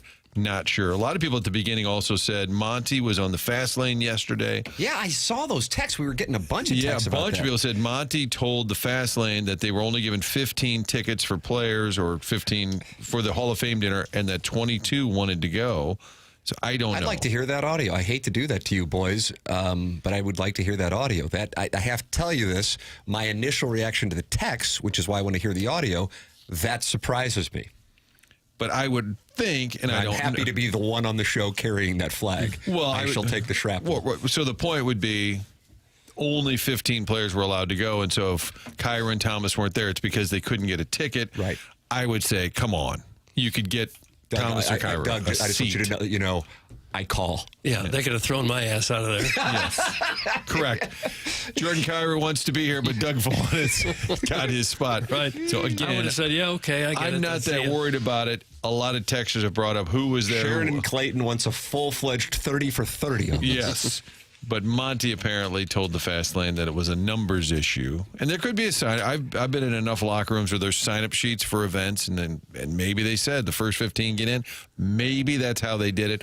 I still feel like they'd what if Shen forgot to sign the sheet? Do you think they'd find him a spot, Tim? They'd probably find him a spot. Once Doug and Joey sat down to that private dinner they were having off to the side, I don't know if they wanted to remove We Doug. were in for sure, and everyone else will just have to do the best they can. Not a big deal, but we're passing along the information we've been given. That's correct. I'll pull the audio. And Papers here is going to pull the audio. He also has the drops of the week coming up on the program as well. We've got the Design Air Heating and Cooling email today. An hour and 1 minute from now, somebody is going to get another point in the Design Air Heating and Cooling email standings. The morning after at InsideSTL.com is how you can compete. Send yours in. Somebody's going to win a $10,000 HVAC system courtesy of Design Air Heating and Cooling by winning the email of the month, the morning after at InsideSTL.com. This is TMA. It's presented to you by Brown and Crouppen on 101 ESPN.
This is Jackson with a Sports Center update brought to you by Saliga Heating and Cooling. The Dallas Mavericks defeat the Utah Jazz last night, 144-122. Klay Thompson, the estranged Splash brother, turned back the clock with 26 points last evening. That was another Sports Center update brought to you by Saliga Heating and Cooling, a Daikin heating and air conditioning dealer.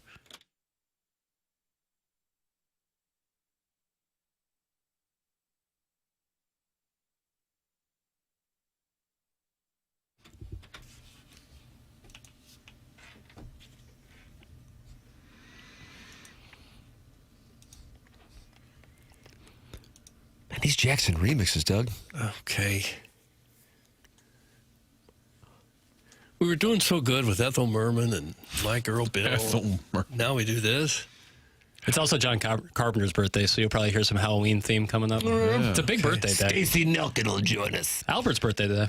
It's TMA 101 And Brendan ESPN. Fisher Window and Door, sponsor of the 8 o'clock hour. Dr. Brandon Pryor of 100 West Dental, also a longtime TMA sponsor. He asks you these questions. These are rhetorical. Are you struggling to eat steak?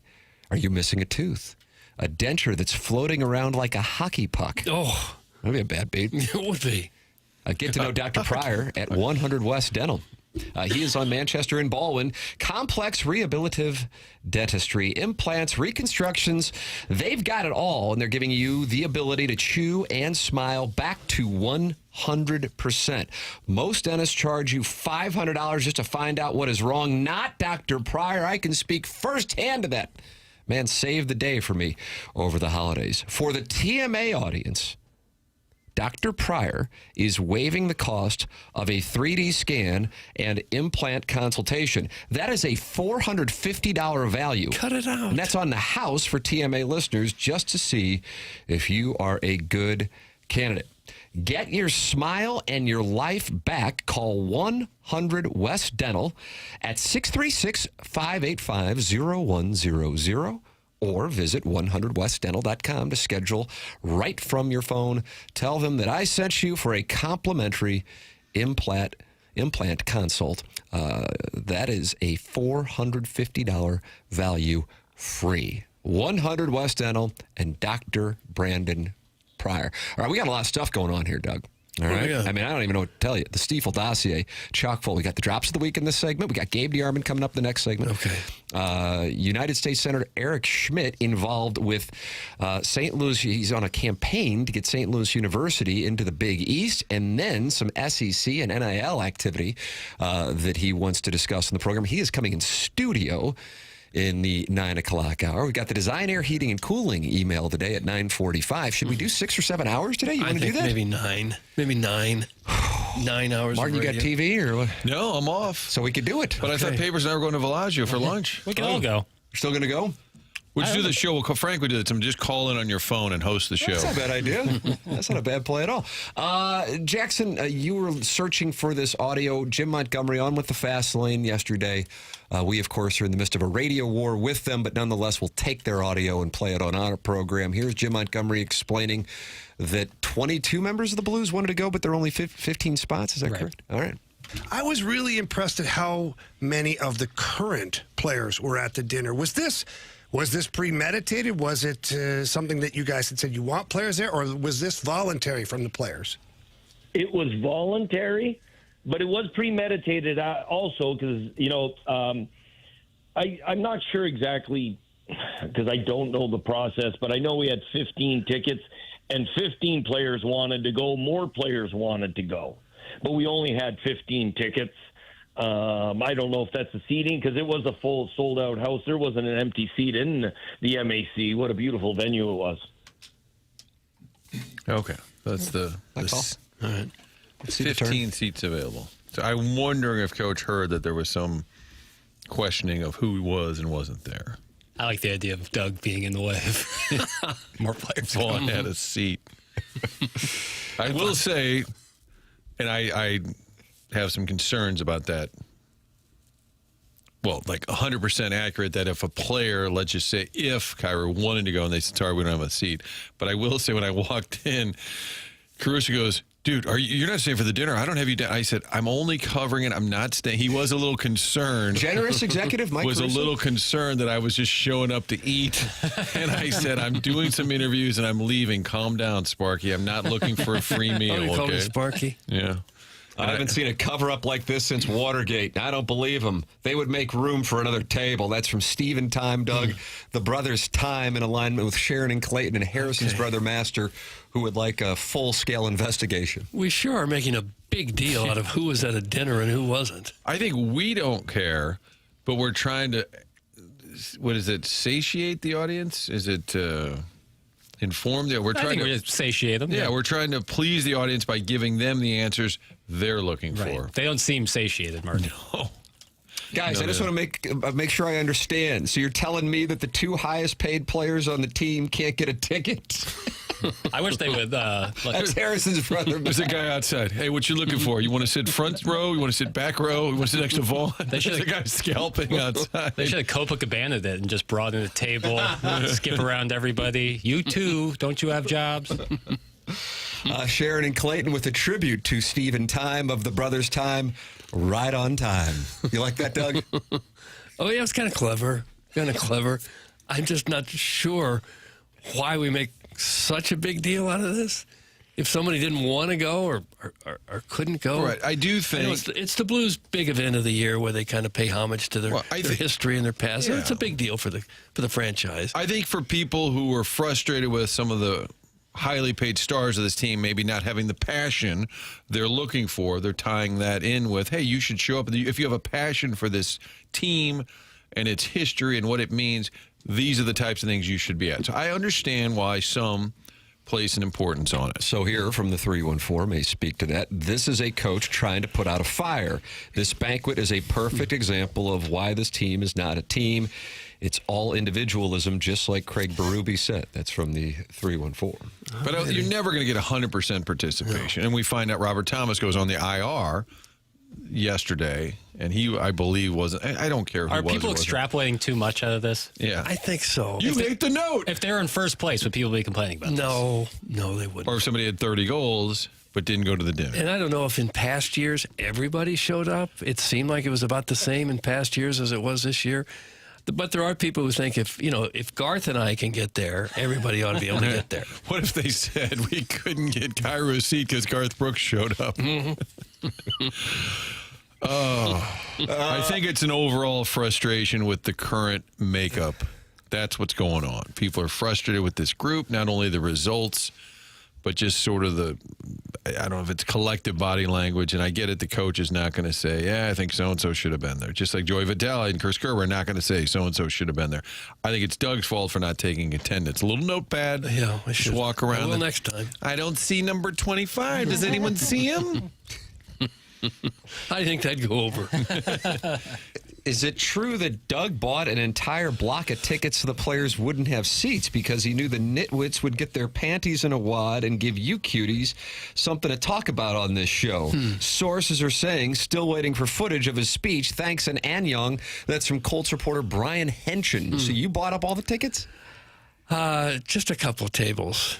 Not many. You know, I had like $20,000 burning a hole in my pocket, so I bought up a couple tables in the front. That's like all. 50 Cent buying all the front row seats to a Ja Rule concert, so Very it'd be empty. similar. Yeah, a similar type of deal. Guys, I'm still dying that the answer was we can only get 15 seats for the literal players on the team. That is from Stephen Time, and now I don't know if he's going to be in an alliance with Sharon and Clayton or Harrison's brother Master, but they are in lockstep. Why do people care so desperately about this? Because they're frustrated with this squad, with this core. I think it's related to that. I guess. But I'm picturing an airplane when they have a shuttle, like going to the moon, and it's, very select people. There's a guy right there scalping.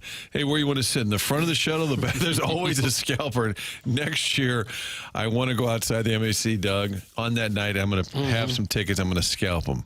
I was at a fancy restaurant in Miami Beach once, Joe's Stone Crab. Oh, Have you heard of that? Yeah, sure. Key lime pie. Got a really good table. You dined there? Yeah, I've only had the key lime pie. I had a friend bring me a piece of key lime lime pie. Oh, so you were outside by the dumpster and somebody brought you some key lime pie, or you were dining there? I knew about it, and I had a friend who was going to Miami, and I was at FGCU, and I said, please bring me back a piece of key lime pie. So he drove across the state with a piece of pie for you? No, when he came back to school, he brought back the piece of key lime pie. So he did drive across the state with the pie for you? Yes. Yeah, good guy. Shout out to Andy. It's like when Iggy had somebody bring him back an In-N-Out burger. Remember that? He wanted me to bring him back dirt from the Coliseum in Rome. But I waited about an hour for a table at Joe's Stone Crab. Then you got to pay the maitre d' on top of that if you ever want to get in.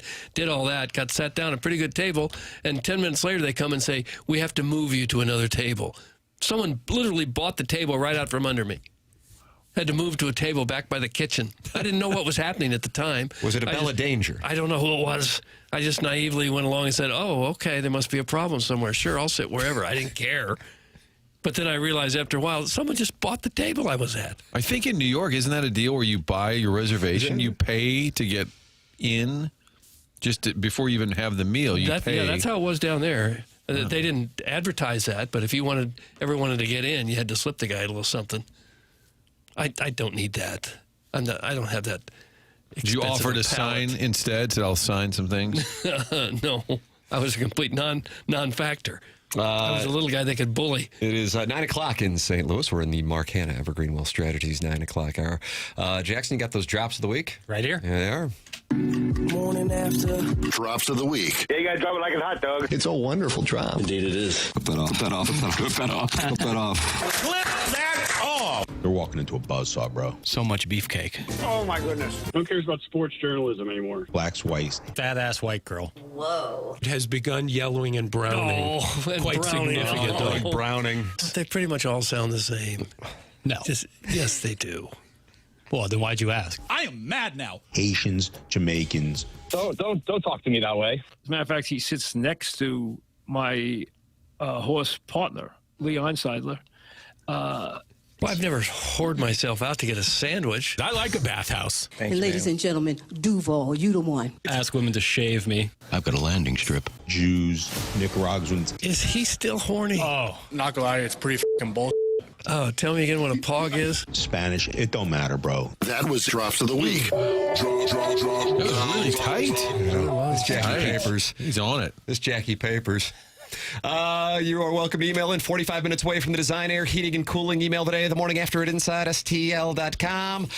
Gabe DeArmond joining us next, brought to you by James Carlton of the Carlton State Farm Insurance Agency. Doug, the portal closes here in a mere 3 days. This is TMA 101 ESPN.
living, which is called service. It is called the service.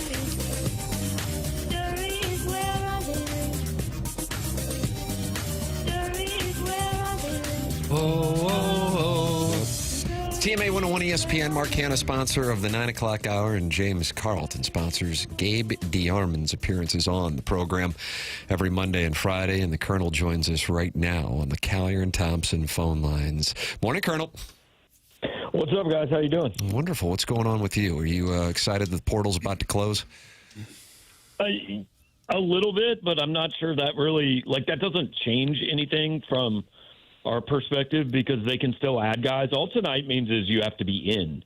You don't have to be out. Visits are going to continue. Commitments are going to continue. So I expect this to go another week or so. Is that right? Okay, then I didn't understand that. So you just have to enter by tonight, but you still can go somewhere else. Yes. Okay. Yeah. Shows what I know, Doug. Well, I didn't know it either. Oh, okay. Gabe's the only one that has that information. That's why he's on the show right now. Proprietary. Yeah, no, I'm legitimately the only person in America who knew that. I think so. Good thing I'm on your show. How would you assess how Missouri has performed so far in it? It hasn't been great. They lost so much. It was a combination of two things. The last 2 years, they lost a lot of young guys, and everybody wrote it off and said, it doesn't matter. Those guys weren't playing anyway. We just replace them out of the portal, no problem.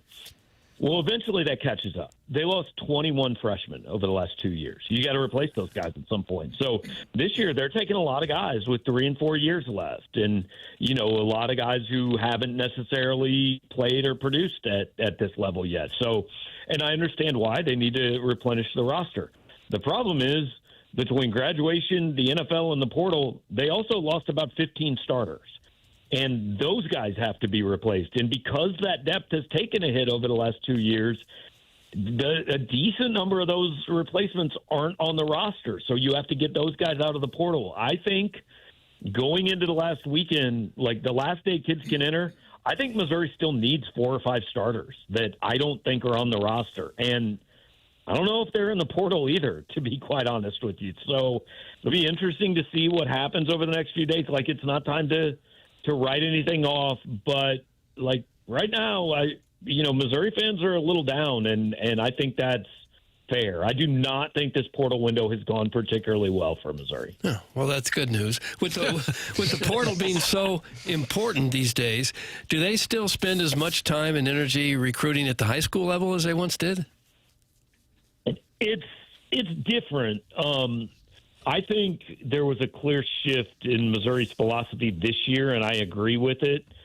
You either take high school kids who are going to play year one, there's no question, right? The Donovan Alubade level kid, or you take kids who understand, hey, maybe you're not the level of recruit that's going to go to a Power 4 school and play in year one, so come here, we'll get you a little bit of money. It's going to take a couple years to develop, and then hopefully in year 2 or 3, you're in a position to kind of break into the lineup. Because what they've done the last couple of years is they've taken a lot of highly rated guys, but they haven't gotten on the field, and those guys have left because guys rated where they're rated want to play right away. And if they don't, they're not going to stick around, and that's what's kind of put them in this position. So I think there's been an adjustment to how they recruit high school. I wouldn't say they put less time or energy into it, but I think everybody's still kind of figuring out what's the balance here between the portal and high school recruiting. And every fan wants to find, what's the blueprint? Well, there isn't one. There's different ways to do it. You have to figure out the way that works at the place you're at, and everybody is still very much adjusting to this new world and how everything works and trying to figure that out. So when this portal closes, when's the next chance to add potential starters or to fill those holes? Next year. Oh, wow. Whatever they have realistically at the end of January. Because like I said, visits are going to continue. There will be kids in the portal who aren't committed by, midnight tonight. And so you've got a couple weeks to add guys. But realistically, then that's it. And that's what Drinkwitz has said a number of times. He's like, look, your roster's set in January. We don't have the free agency period or the extra, we can't sign guys in June. I mean, you can, but the likelihood that there's going to be a good player out there, there will be guys still in the portal really into the summer, but the likelihood that there are guys in the portal that are good enough to be contributors at the SEC level, that goes away here in a week or so. So whatever your roster looks like at the end of January, realistically, that's your roster for next August. Do schools like Mizzou have a committee of people that just go around begging donors for NIL money year-round? How does that work? Mostly, yeah. I mean, that's kind of what everybody in the athletic department does. That's what Eli Drinkwitz does. Most times he gets behind a microphone. Look, it's such a terrible model of and it's not exclusive to Missouri. You hear these coaches all the time. Hey, well, we'd sure like our fans to step up and give us money so we can buy players. We got to quit blaming the fans, man. It should not be on the fans to buy the team. You know what school you're at. You know what the situation is. It is your job to make the best out of it and go improve the program to a point where they want to give more money. But asking the fans to finance the roster has always it's the thing that has not made any sense since the start of this. Gabe DeArmond with us here on TMA, brought to you by James Carlton of the Carlton State Farm Insurance Agency, 314-961-4800, or go online at carltoninsurance.net. He's my insurance agent, and he has been now for 7 years. Make the switch. He will save you money and give you great customer service, and that is one of the things that I know has been exciting for a number of TMA listeners because automotive rates have been declining at a rate that James has not seen in his 18-year career. Make the call, 314-961-4800, or go online at carltoninsurance.net. Colonel, Missouri and LSU this weekend. The Tigers getting the win over Auburn this week. Your assessment of the state of the Tigers and their NCAA tournament hopes? A heck of a lot better than it was 2 weeks ago. Yeah. I mean, they're tied for the SEC lead. They've got 2 quad 1 wins, and I think Auburn's a quad 2 win because it was at home, and Auburn's not as good as they were supposed to be. But every game in this league almost is I don't know how big a difference there is between team 2 and team 15 in this league. On any given day, right? Vandy went to Texas and got throttled. Arkansas got run out of the gym at Auburn. So anything can happen in this league. I think they need to get to 10 wins, which means they've got to go 7-7 the rest of the way. 500 basketball the rest of the way will get this team in the tournament. They have a little stretch of games here at LSU Saturday. Next week, they're home for Georgia and Oklahoma. Then they have a road game against Alabama and a home game against Mississippi State. They could go 4-1 in that stretch. If they go 4-1, they're going to be sitting 7-2 in this league. And you look up and go, all you got to do is win 3 more games.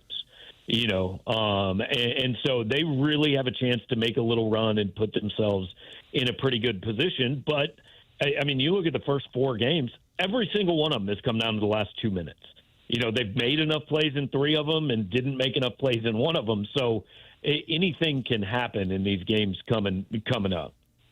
I think a lot of people in the St. Louis area, this part of the state anyway, watched that Illinois game and thought, oh, boy, Mizzou's no good at all this year. But they've been pretty good ever since then. Is there any explanation for that, how they can turn it on after they look just so horrible less than a month ago? Well, I mean, they got Jaden Stone back, who's their second best player, and they got Trent Pierce back, who is in the top 5. Sorry about my dog freaking out. Who is in the top 5 and certainly is he's a much better player than he's ever been in his career. I'm watching Trent Pierce and I go, he looks like he thinks he belongs at this level for the first time in his career, and he's playing confidently. I think he had 18 in the win over Auburn, 5 of 7 from 3. So, yeah, they added those 2 guys, which has made a big difference. They've pared down the rotation. Sebastian Mack hasn't gotten on the floor in 3 games. Javon Porter's been hurt.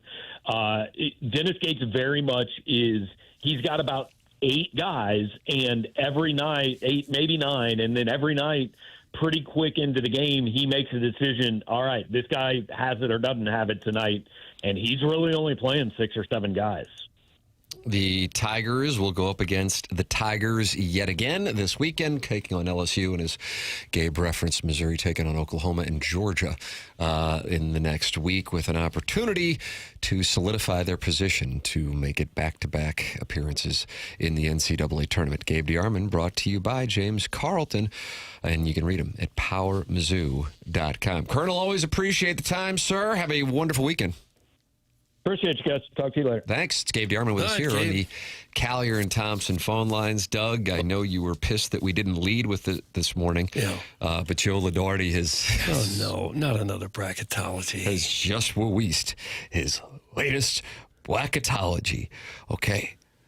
Is Missouri in a tournament? I'll say no, not right now. Missouri is at the first 4 out, along with UCLA. Jackson, they are not in this tournament this year. I am sorry. Well, there's some games still to be played. We'll see. We'll see. I think that there's still a pretty good chance that the Tigers the race to 10, as I call it now. He's got Kentucky, Auburn, and Texas A&M. He's got Kentucky still. He's got Kentucky, Auburn. That's crazy. Auburn, and Texas A&M, Auburn along with get it. USC in the last 4 teams to get a bye in this tournament. Kentucky being in is crazy for him. And here in St. Louis, we're going to get lucky enough to watch Purdue play Winthrop and SMU take on Kentucky. Thank you. Poopy Miller. Mm-hmm. Thank you for getting on board. Okay. Good.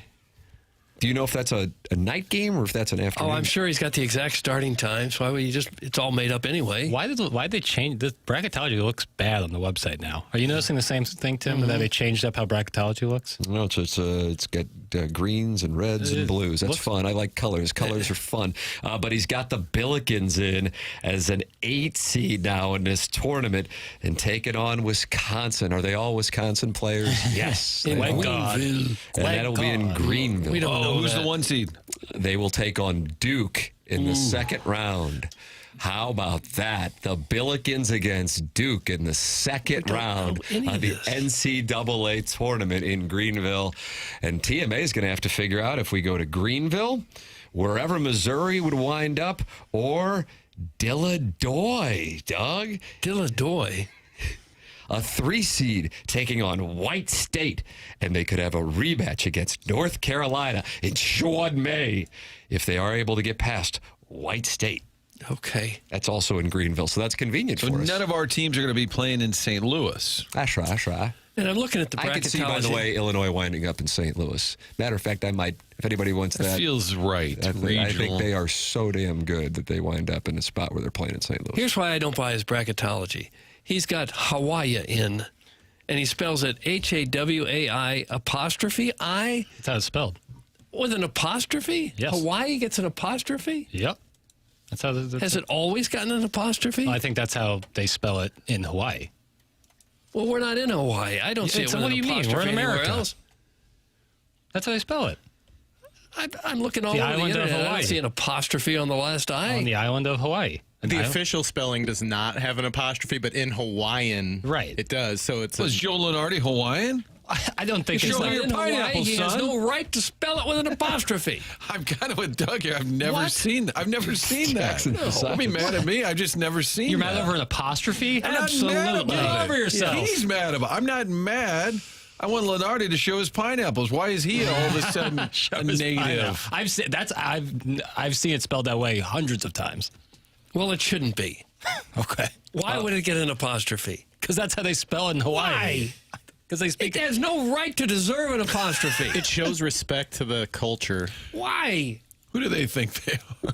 I'm going to add an apostrophe on Missouri. Can we put an apostrophe for the last I in Missouri? After the A, Missouri. I think it's actually spelled AH at the end of it. What they spell? How'd they pronounce Miami, Doug? The old timers. Miami. You like that? Well, it is Miami, Oklahoma. Horny Banker is not happy. Spell the other states, Doug. It's riveting radio. That's from the Horny Banker, and he's had enough. Missouri, MISSOUR apostrophe I. Of course, Libby Jack's defending Lenardi. That's from Bobby Big Wheels. What is Lenardi, a woke loser? Jesus. I don't know.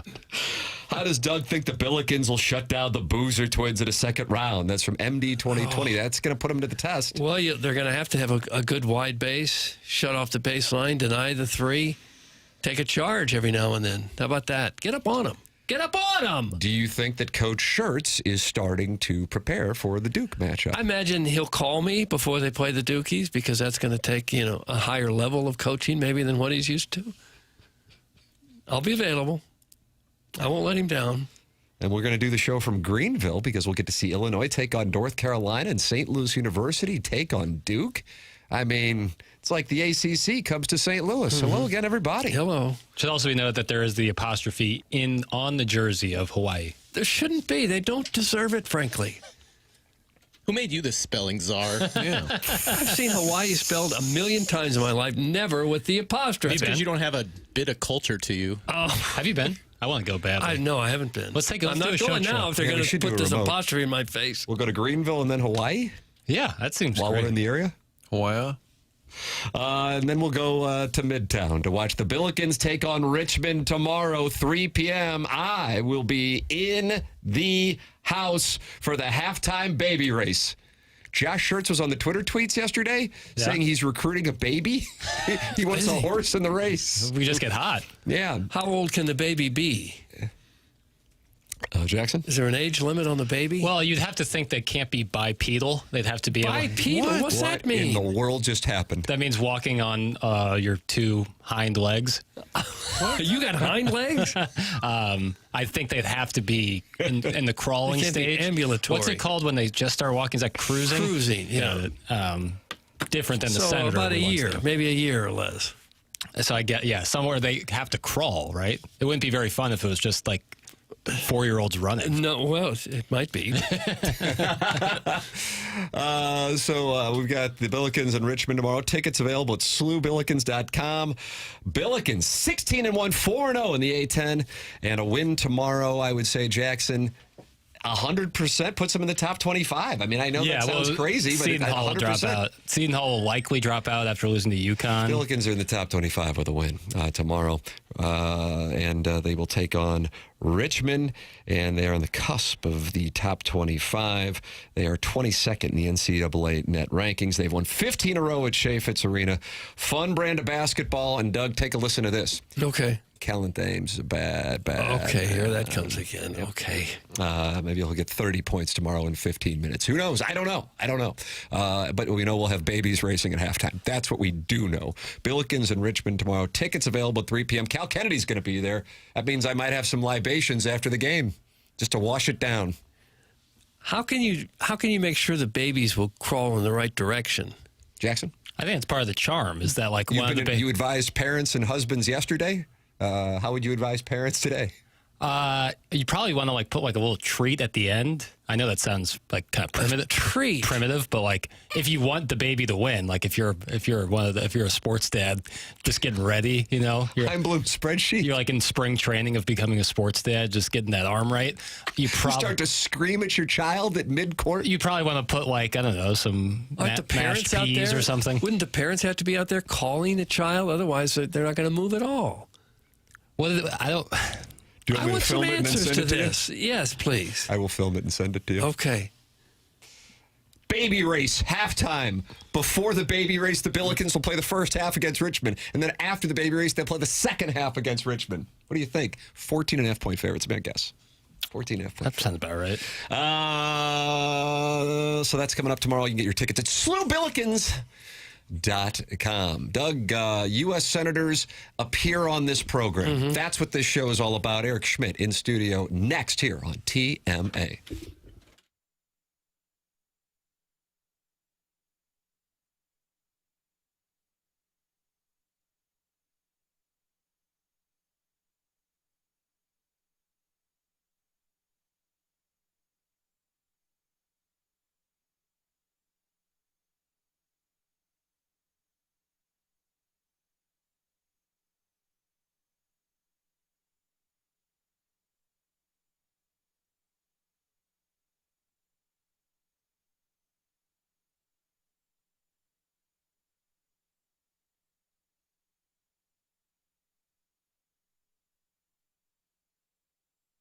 FanDuel is turning on playoff mode. All customers get a profit boost pack every NFL playoff game day. Each game day during the championship round, you will find a pack loaded with multiple profit boosts. And this weekend, you've got the divisional round, and you get the profit boosts from FanDuel. Check it out and make your plays via FanDuel. The opportunity is there starting tomorrow afternoon, and you can capitalize on it with FanDuel. The divisional round this weekend, it all starts tomorrow afternoon, and it goes into Sunday evening. What is the play that you like the most? Apply your profit boosts and go after even bigger payouts while the playoffs keep rolling. So visit FanDuel.com/local and grab your profit boost pack every NFL playoff game day. Must be 21 or older and present in Missouri. Opt-in required. Bonus issued is now withdrawable profit boost tokens. Restrictions apply, including any token expiration and max wager amount. See terms at sportsbook.fanduel.com. Gambling problem? Call 1-800-GAMBLER.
Welcome back. It is the Morning After 101 ESPN. The show is presented to you by Brown and Crouppen, Tim McKernan, Doug Vaughn, Martin Kilcoyne with you on the presentation. And Doug, if you look to your right, look who it is. It's U.S. Senator Eric Schmitt in studio with us here on the program. Morning, Senator. It's great to be here. I'm going to tell you. So this is first time, long time.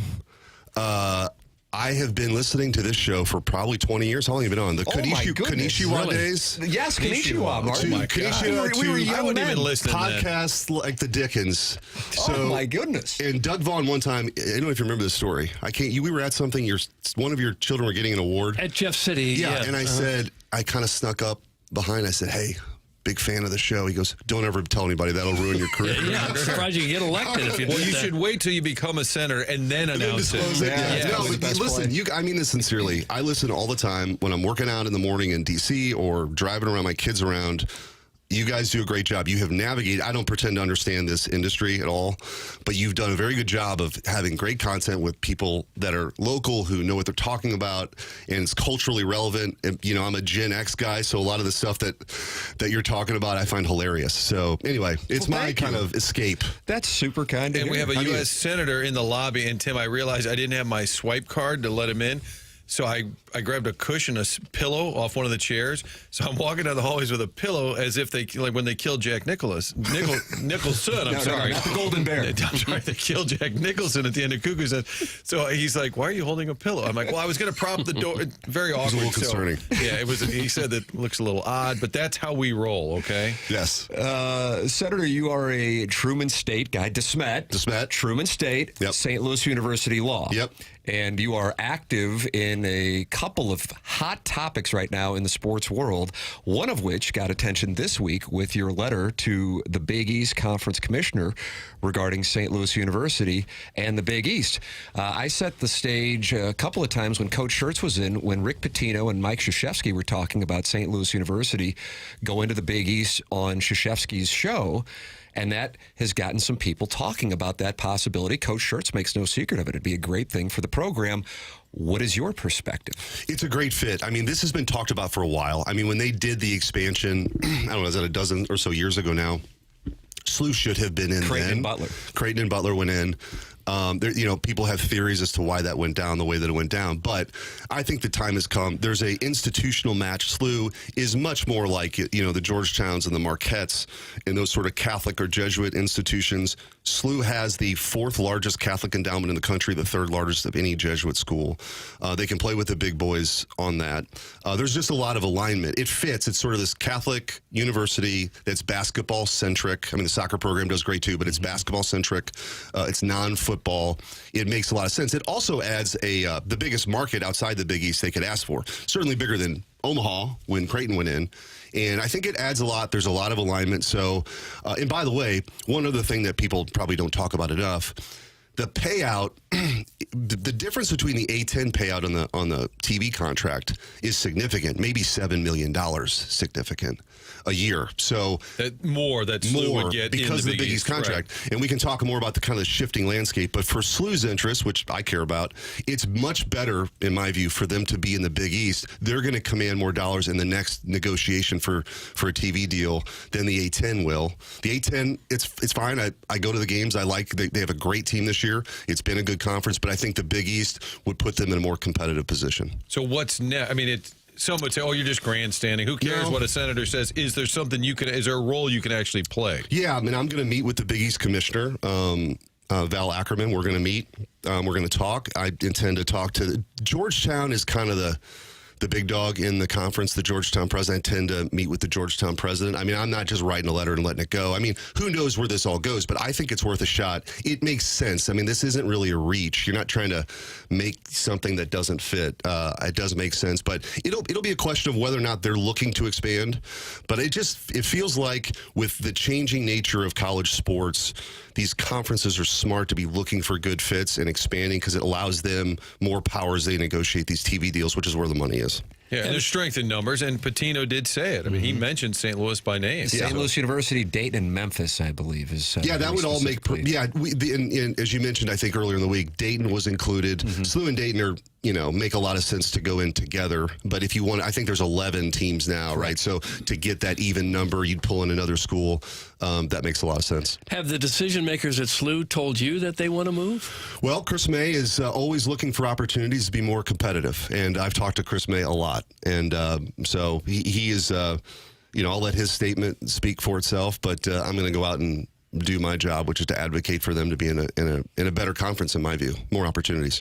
In addition to your passion for St. Louis University as a law school grad, we also have quite a situation in college sports in general, and something that I don't feel like Senator got a lot of attention this week is a conference of sorts in the Washington, D.C. area where a bunch of commissioners and college executives were present to talk about the state of college sports. Ross Dellinger, who does a wonderful job covering college sports, is one of the only places I've read about this conference this week. One of the Big Ten executives, ADs, that they spoke with said, what are we doing? We are money laundering. That was from one high-level Big Ten school administrator. All we are doing right now is moving money around, speaking to the state of college athletics. What do you understand is taking place right now with this meeting this week? Well, first of all, let me just say, you guys have talked about in the show, I was a Rams season ticket holder, diehard Rams fan, and then they left. My focus now is really shifted from Sundays to Saturdays a lot. I'm a huge SEC football guy. I think they've got great leadership at Mizzou with Moon Choi, Laird, and Drink. So they've done a good job, I think, of elevating that program, and the SEC stands to benefit from this. I guess to zoom out, here's what's happened. I think the NCAA was way too restrictive for too long, whether it was on transfers and not letting players get paid. They got burned. A lawsuit was filed. They're not allowed to tell these guys they can't make money on their name, image, and license. And so you have something called this house settlement that allows players to now get paid. The cap for these schools is $20.5 million a year for the schools to pay. However, you have this NIL or this third-party money. So the end around now, there's supposed to be a clearinghouse that approves these deals. But the end around that cap is kind of loose on the NIL. Again, I don't have any problem with players getting paid. I think what's happened now with transferring effectively every 6 months is not sustainable long term. If you talk to any of these coaches, they would say that, any of the conferences and university presidents.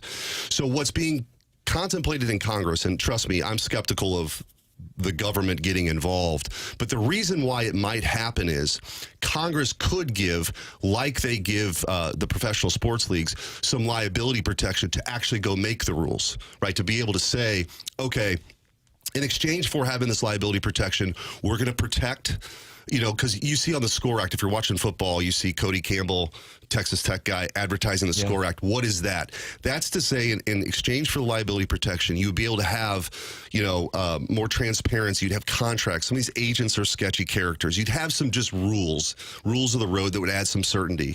You have that, and then you have that kind of the governance piece that they could get. The second piece is the revenue piece, and this is not talked about as much.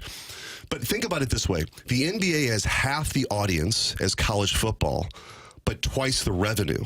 So the NBA effectively gets about $8 billion for their TV. All of college football, all the conferences pooled, it's about $4 billion. And they have twice the audience. So the question is, how does that revenue grow? How does the pie get bigger? The SEC and the Big Ten are the big dogs. Their contracts, are up in a few years. But there's one idea that you would give them under the Sports Broadcasting Act the same protection that the Major League Baseball and the NFL have to pool and negotiate with the media rights holders. Because normally that would be considered collusion, antitrust activity. So Congress can say, you can go do that. And I think the money would be exponential. That cap would raise significantly. And when you have more money, people are more willing to kind of compromise on what everything looks like. So whether you're talking about a playoff, whether you're talking about what the season looks like, do you play on Fridays? All those sorts of things that are really hard when you're dealing with less money. So there's two things that are going on. It's, does Congress give that liability protection to have rules? I think that's broadly supported. I think the pendulum has now swung the other way so much that the portal's kind of out of control. And so you could do that, and then also deal with the larger picture of how do you grow the pie in college football? Because I think if they did something like that, it would rival the NFL. I mean, it really would be the only thing close to what the NFL has, because there's such an interest, particularly in SEC football and Big Ten. And by the way, those conferences would get the lion's share of the growing pie, and that would have to get worked out too, because one of the concerns the SEC or the Big Ten would have is say, hey, people are watching because of our games. We're not benefiting as much as everybody else. But if you're going to have college sports survive, if you're going to have a baseball team at some school, if you're going to have a swimming program at some school, that additional revenue you could get from the TV money could be allocated to those programs and still have the behemoth college football thrive. So like a college football negotiation with all the networks would be collectively college football, as opposed to the SEC shopping around their package, the Big Ten shopping their package. That's right. More like the NFL goes to all these out and say, we represent one brand, the right. NFL. And you could have a Greg Sankey, who I met with in my office this week. He could be like the czar of college football. I mean, you could figure all those things out. But that's one idea that's out there. But one of the reasons I reached out to Martin to come on the show, I think hearing all of these ideas and listening right now, because because of my interest, and I'm on the Commerce Committee that has jurisdiction over the NCAA and professional sports, going to be in the mix on this stuff. And I think you get one chance to get it right. And so I think hearing from your loyal listeners who, you guys talk about this all the time. Like, I think that's when I text you, like, drink's not going anywhere. And then when I call drink, like, you can't leave, I'm like, you can't leave, and I promise the people in Missouri you're not leaving. You're not leaving. So, anyway, but he's sticking around, which is good for Mizzou. And I just think there's such a great opportunity. But the timing seems to be right to give some of the NCAA or some other authority the ability to have something that's more long-lasting, because I just don't think what they're doing right now is going to work. U.S. Senator Eric Schmitt in studio with us here on the Morning After 101 ESPN. You can watch the conversation on the TMA STL YouTube channel. Tim McKernan, Doug Vaughn, Martin Kilcoyne with you on the program. Do you think the sport, and then by the sport I suppose I mean college athletics, but perhaps we can specify football, needs a commissioner, so to speak, or a body of authority? You were making reference to that just a moment ago. So. You're going to have some governing authority. Like, for example, like what the NFL does. They negotiate with the rights holders, but then they can move those games around for a premier game, right? Like on Sunday night or something. Yeah, you're going to have to have somebody who's able to do that. And look, it could be the NCAA. It could be a different group. It could be some other governing body, but I think you're going to have something that has some entity that has the authority to say, you know what, you have 2-year contracts. You can transfer once, and then if a coach leaves, maybe you can transfer again. You're going to have something like that. You're going to have, these agents be a little bit more vetted than they are, right? Things like that are just kind of basic governance. And I have no desire to over tinker with this thing at all. I mean, I have my opinions on whether or not it's a 16 or 2014 playoff. I think they're headed that way anyway. I think that the Big Ten and the SEC are going to decide it. I think it goes to 16. It may go to 24. If you go to 24, what the Big Ten is talking about is guaranteed 4 slots for the Power 4 and then 8 at large. Maybe that, if the money makes sense, maybe that is the best route. That's not what this is about. This is the ability to actually allow them to go do it. Because if they try to do something like that right now, basically somebody files a lawsuit and they say, well, you don't have the authority to do it, and then it doesn't happen, right? So you've kind of gone from this overly restrictive environment to now something that is kind of the Wild West that doesn't provide the same structure that successful leagues have been able to have and thrive. I've been waiting for athletic departments to say this is not sustainable, because football has always historically paid for the track team, paid for the salt. All that money they would generate would pay for all these other sports that don't generate revenue, and was good for the college atmosphere. And Title IX probably enters into this too, where you can't eliminate women's sports. But I'm waiting for some ADs to say, hey, we're losing our ass because football is now taking all that money and needing all that money that we used to sprinkle all over. Well, that is what's going to happen. If nothing happens, you could have a super conference, and then all the other sports go away, or most of the other sports go away. Because the truth is, football is the only sport that actually generates the revenue. Basketball is kind of a break-even proposition, but the NCAA is the entity that makes the money on the tournament. It's not the same thing. So football is kind of the golden goose that can fund a lot of the other programs. And in some of in the legislation that's being contemplated, it's basically to say, in exchange for you having those rules, you have to maintain these Olympic sports, these kind of a wider offering of sports that don't make money, but you would argue are important to have on your campus and for student athletes, right? But in order to do that, you have to have the money. And if schools have decided they have to try to compete for players through the salary cap, the $20.5 million, they're losing money. And you're going to find that you're going to start cutting costs. And so it's kind of a decision of what do you want college sports to look like. So I think what happens in the next 1 or 2 years here is probably going to define what college sports looks like for the next 50. Who would be against making the kind of changes you're talking about? The big boys not wanting to share with the little guys? Some parochial. You're going to have some parochial. I think you could get there, and obviously Mizzou is an SEC school, so that I want the SEC to. I think it's the best conference. The Big Ten, folks might argue with that, but I think it's the best conference from top to bottom. So you want everybody to feel like that it's an equitable solution. So the concern you would have is, well, you go do this, and then the SEC and Big Ten schools who are bringing the audience don't get their fair share, for lack of a better term. But I think you can figure that out. My experience in these kind of negotiations are, if you're dealing with scarcity, it's really hard to find agreement. If the pie is growing, you can say, you know what, SEC, Big Ten, you guys are guaranteed 65 or 70% of the revenue, and that's a lot more money, the 30%, than they have right now for the other schools. Mm-hmm. So that's a potential solution, but you're going to have to work through that. But if you just do the governance piece, which is to say that you get liability protection for protecting the Olympic sports and having rules for the portal, it doesn't solve the revenue issue long term, and I think you got to probably figure that out too. I mean, look, the SEC in the Big Ten, when they go to market for the next TV deal, it's going to be gobs of money, and it should be gobs of money. The question is, could it be more money for them even if you have this more of kind of a broader approach? So what if the NCAA came out and said, here's the deal. First transfer on you, go wherever you want. After that, you sit out a year, which will be a detriment for players, and you have to sign a commitment. So if you sign a 1 year, you got to live up to that, sign a 2, whatever the terms are. Why wouldn't the NCAA do that? Are they still gun shy about getting sued, or do they feel they don't have the authority? I don't know why Well, they don't. The courts have said they don't. So they're powerless, right? And that's the only reason why Congress would be involved. Like people give them that authority legally. Correct. Like the other professional sports do. The reason why MLB and NFL can go out and sort of bargain collectively is Congress has said you can go do this. It doesn't violate antitrust. Right now, the NCAA, based on the court decisions, doesn't have that authority. So Congress would come and say the NCAA or some other entity could go do that.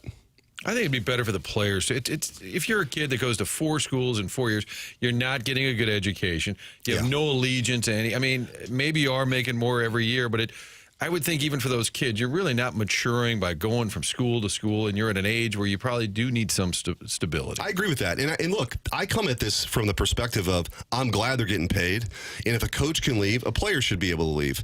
The question is, is that every year?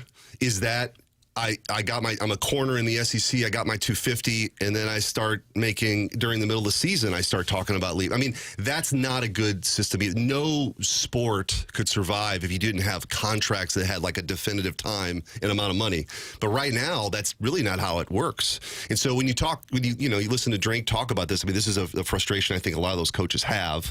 And this is from a school that's done a very good job. What I think is kind of cool is, in this newer system that probably needs to be reformed, it's allowed schools like Mizzou and Ole Miss to kind of rise up. Mm-hmm. I love that it's not just the Blue Bloods. And so if you have a 16 or 2014 playoff, Mizzou's got the ability to be in that playoff, a lot, which is cool. And it brings more people in. There's more interest. You probably, again, this is what they would have to work out. But, my view is you probably have to get rid of the conference championship games. Love that. Yeah, but that is, again, the SEC and Big Ten are locked into current deals that include it. So, again, if you have more money, it allows people to say to ESPN, you know what, maybe we won't do that game, but here's what this thing looks like, and then you get more buy-in from everybody. So I think it's a fascinating set of issues, but it does matter, I think, for what this whole thing looks like over the next, like I said, multiple decades. And if you don't do something, I just think you're not going to see a lot of these other sports that people have, had in their sort of menu of offerings for student athletes.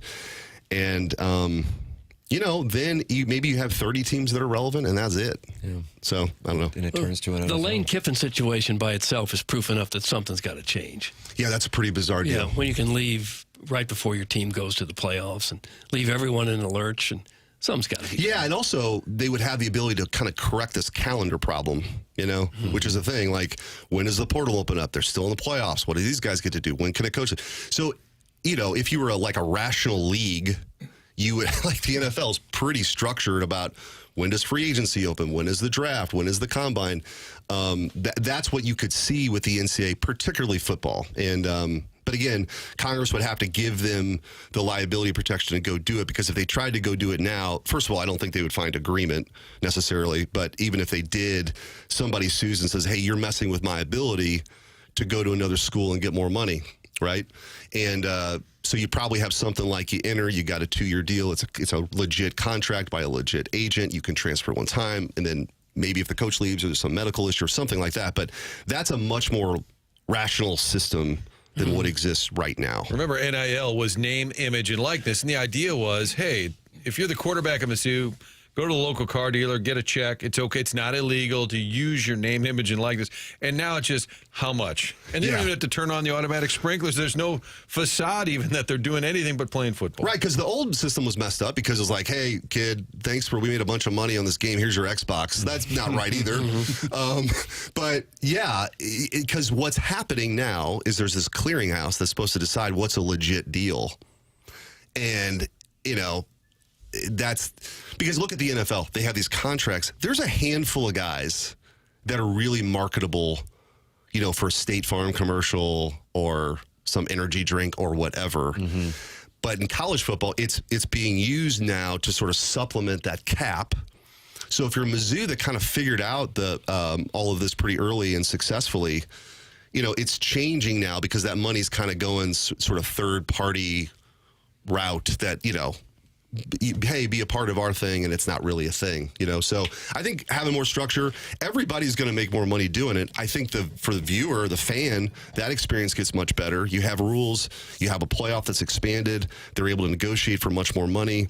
It'll be a lot of fun, but it does feel like the pendulum swung. And then we have a TMA Bowl. We get into the bowl game. Yeah. Tim. What do you say? Why not? TMA Bowl. We got a dome. Maybe at Francis Park or something like that. That's where we should have the emailer of the day gets to flip the coin. Oh, nice. I like the recovering alcoholic flips the coin. Look out. Hondoff gets a shout out. Senator Schmitt, thank you so much for dropping by the studio and giving your perspective on this. This is quite insightful. And thank you for being a long-time listener. I didn't know that. Oh, yeah. Anyone else in Congress listen to us? Yeah. Maybe I'll try to evangelize a little bit. Yeah. No. Because it's interesting. Like, I don't know what people think we do, but, when there's a lot of talk, like Tuberville, especially the SEC senators, we talk about the games and, like, what's going on. And Tuberville's asking me, who's your quarterback? It's so that is, like, what we actually talk about. But I'll have to get more people on board with TMA. If you could, yeah. We're going to have senators in the YouTube chat. I mean, how's that going to chiming in? Senator Schmitt, thank you so much for coming in. Really appreciate it. Anytime, guys. That's Eric Schmitt with us here on TMA. We'll take a commercial break, come back with more on 101 ESPN and the TMA STL YouTube channel.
This is Jackson with a Sports Center update brought to you by Saliga Heating and Cooling. Blues back in action this evening, taking on the Tampa Bay Lightning. Pre-game at 6, puck drop at 7, right here on 101 ESPN. That was another Sports Center update brought to you by Saliga Heating and Cooling, a Daikin heating and air conditioning dealer.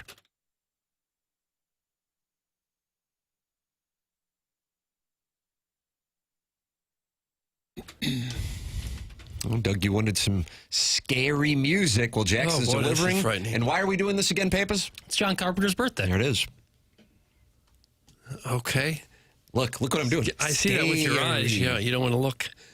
Don't know what you might see. Okay. It's TMA 101 ESPN. The show's presented to you by Brown and Crouppen. And we are entering the Design Air Heating and Cooling 10 o'clock hour, which is fitting because we have the Design Air Heating and Cooling email of the day coming up in this segment. Doug, do you know anything about Seth Goldcamp or Design Air? Well, I know, sure. I know him and his crew. He's put together a fabulous crew of handsome repairmen like the Dashing Steve, the Bold and Daring Adam. There's a bunch of them. There's Rugged Joe and the heavily muscled, highly regarded Brian. They're all absolutely outstanding technicians. Many of them have been with the company for years and years. The company itself been around since 1904.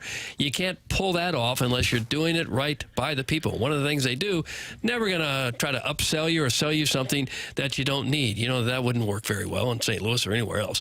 Not just another HVAC company, longest running sponsor on TMA, and that loyalty says a lot. Thank you so much, Seth Goldcamp. At Design Air, they believe in honest work. Again, you're never going to be sold something you don't need. They just want to get you fixed up, and so your house is comfortable. So whether you're dealing with the St. Louis cold or the summer heat, they've got your back with dependable service and no-pressure solutions. Visit DesignAirService.com. Schedule your service today.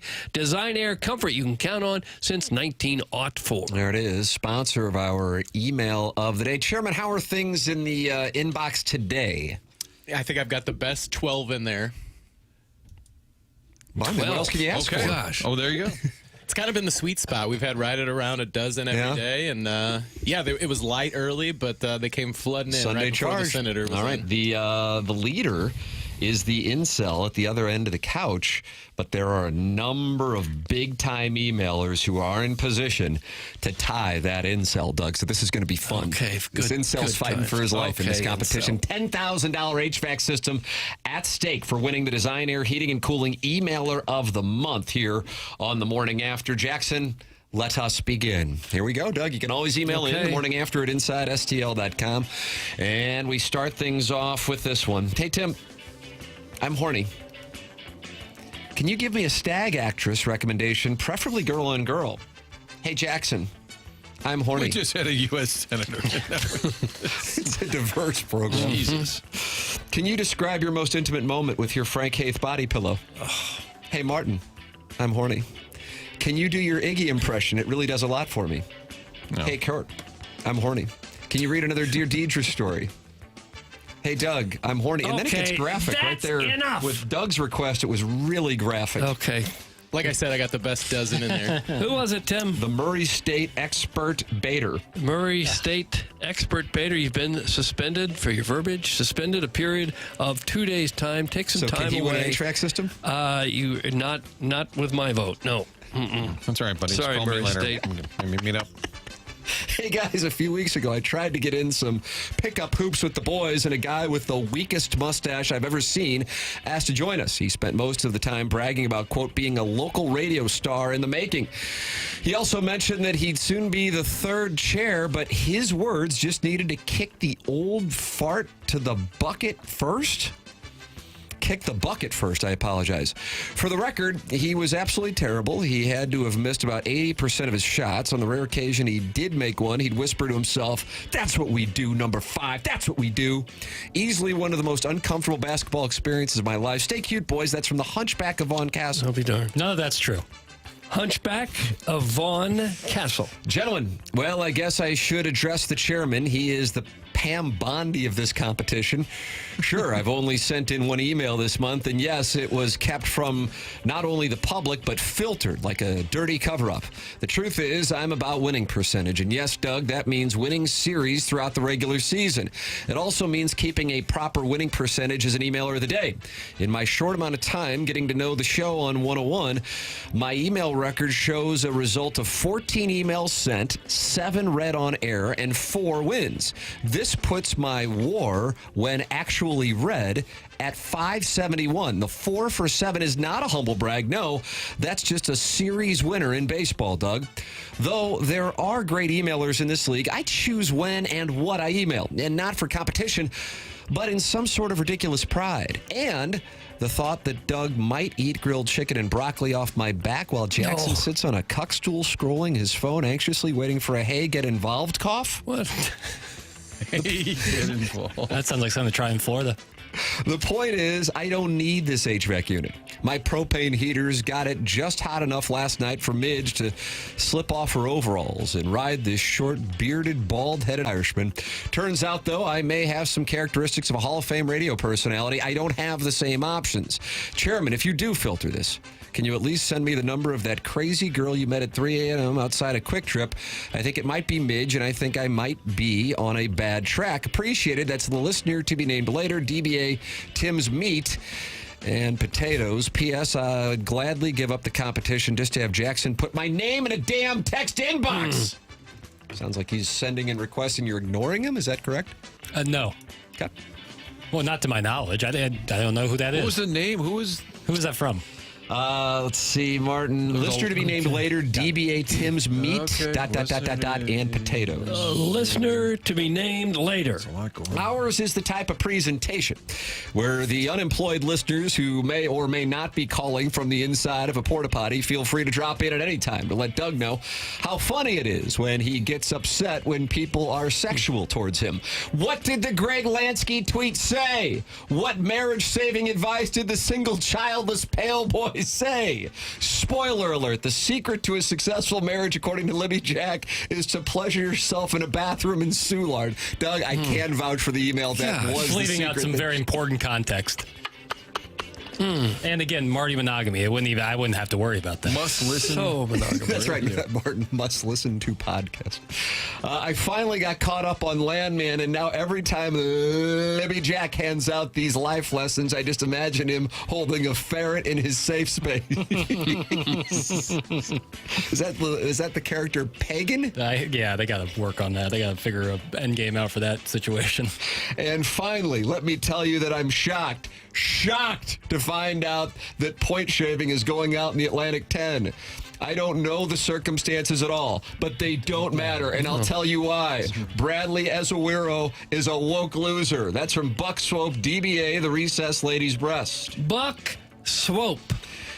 Hey, cute boys. Keep hearing. I keep hearing. A whole lot of mention of this MILF Hunter character in the last few weeks, but no references to the OG MILF Hunter, Cougar Hunter Jake. Doug, remember Cougar Hunter Jake? I do. A smooth dog. He was a smooth dog. He would do hot laps? He would do hot laps around Harry's. He says he is retired now and providing consulting services. Is that like Hitch with Will Smith? Am I right? Kevin James, Will Smith, is that right? Yeah. Good or bad? Bad. Love you, Jackson. The show is exponentially better with you. How about that? So kind. So kind. I don't care that you'd rather Chairman G rule the world and everyone have to wear name tags with their pronouns listed. Your wit and comedic timing is only second to Tim, and your drop game is only second to Stedman. Keep playing, playa. Doug, I don't know much, but I know that I love you. That's from Cougar Hunter Jake. Was that Linda Ronstadt and Aaron Neville? I don't know. Is that right? I don't know much, but I know I love you. Cougar Hunter Jake. Cougar Hunter Jake making a return. Wow. Loves him some papers. My goodness. Yeah, he does. Jackie, you're having a big day. Yeah, you get endorsement from Cougar Hunter Jake. Yeah, it's great. Earlier this week, the question was asked if the TMA Reddit posts I've uncovered were actually all real. Oh, they are 100% real, and they are spectacular. Pathetic. Yes, user Jim Cruz thinks Martin is too old to wear a beanie inside. Yes, user L. Bruce assumes Doug was ripped on in high school for being a Mills Brother fan. Did that come up at Kirkwood? Didn't really come up too often, no. I listened when I got home. And to the surprise of absolutely no one, they are not fans of Timothy Michael McKernan. They could be an entire week of emails dedicated to the outlandish conspiracies and vitriol aimed at him. User name deleted? which is a very common theme of usernames on the TMA Reddit page. What does that mean? Username deleted. I know I'm asking people who it's are usually like when someone deletes their Reddit account, the post will stay up, but the user leaves. So like the post is there, but it'll show up as username deleted. Username deleted. Or it might be their literal username and they're trying to be funny. Which is a very common theme of usernames on the TMA Reddit page. Simply states, Tim sucks. The TMA Reddit page is marinating in spicy internet rage, and I'll continue to provide snippets of the most pitiful and comical posts as I dive deeper down the rabbit hole. Back to you, Steve. Doug, that's Mitch, and he's in Richmond Heights. Mitch, and he's in Richmond Heights. This is clearly a show of action. Ideas get thrown around, and you make things happen. As long as Jackson isn't distracted by updating texter names or turning on cameras several minutes into the live show. That is what gets you promoted from the 450 watts up to the big leagues. Right. You take a good idea and run with it. You know, like the way Movie Boys Gareth went to St. Catherine Labouré last night and took down $14,000 playing one-on-one court hoop rock against TMA listeners. As a sloth fellow, I don't like seeing that kind of initiative. It leaves me shook like Doug's Starboy subwoofers, and that is subwoofer with an apostrophe for emphasis and condescension. That's from Shooter McGavin, the vice president of the new standalone Cuban sandwich place located in the burned-out warehouse that Santa calls home. Let's get him some work during the regular season. Doug, Shooter McGavin. Shooter McGavin. Just when I thought I'm out, they pull me back in. Retirement officially over because this email today contest is open wider than Andy Gibbs' legs in that infamous Miami hot tub. Doug, did you have a hot tub with Andy? No. But this no. But this email is about the first time I made passionate love to a relative. Doug, I don't know what the policy is. Kevin Miller. Yeah, that actually is right. So you read the email and I recognize the writing style. Yeah. My mom's third wedding to my stepdad, Arthur. Huge party, like a giant family reunion. And then it happened. He tried to lay down the law with me and my brother. New rules, clean your room and make your bed every day. I might only be your stepdad, but I'm still your uncle. Oh, gosh. Well, I wasn't having it. I pulled down his tuxedo pant, and then Doug, it gets a little This graphic. is a sports show. That one had about a plus 2,200 chance of being any decent when you started out when it started. I just realized a friend of my dad's texted me about 20 minutes ago, and he said, I'm in town. What show are you on again? Oh, don't tell him. And it literally was about 20 minutes ago. Good God. Apologies. Doug, that's from Neil. The last name, I don't know what. Insuk? Yeah. That guy? Oh, Yeah. you know him. I remember it. Doug's seen the script before. Kevin Miller. You know, you talk about the tournament. Now that the 2025-2026 season is basically over, let's talk about the 2026-2027 season. Hell yeah. What's it going to be like when the Billikens, St. Louis University, take to the Big East, where half the teams are in the Midwest? But who the hell cares? We don't know geology. Geology? How can you look these kids in the eye and tell them they can't play in the Big East? What's it going to be like when the Billikens face Petito, Massabito, Corteseca, Carlissimo, Corleone, Mussolini, and the other Petito? It'll be awesome, baby. Don't let me down, Eric Schmitt. That's from Harold with 2 R's. Harold with 2 R's. Here is why life's not fair. Every day I look in the mirror with my giant glasses, and I see Brett Summers looking back at me. So when am I going to find my Jack Klugman? Doug, that comes from Midge. When is he going to find his Jack Klugman? Odd Couple? Was that with Tony Randall? Yes, it was. Midge. He was also married to Brooke Summer, who was on the Match Game all the time, for reasons unknown to anyone. Happy Friday, lads. On this week's episode of Dirty Jobs, the unpaid chairman laces up his waist-high boots and filters through the muck that the high IQ listeners send in to win an HVAC system.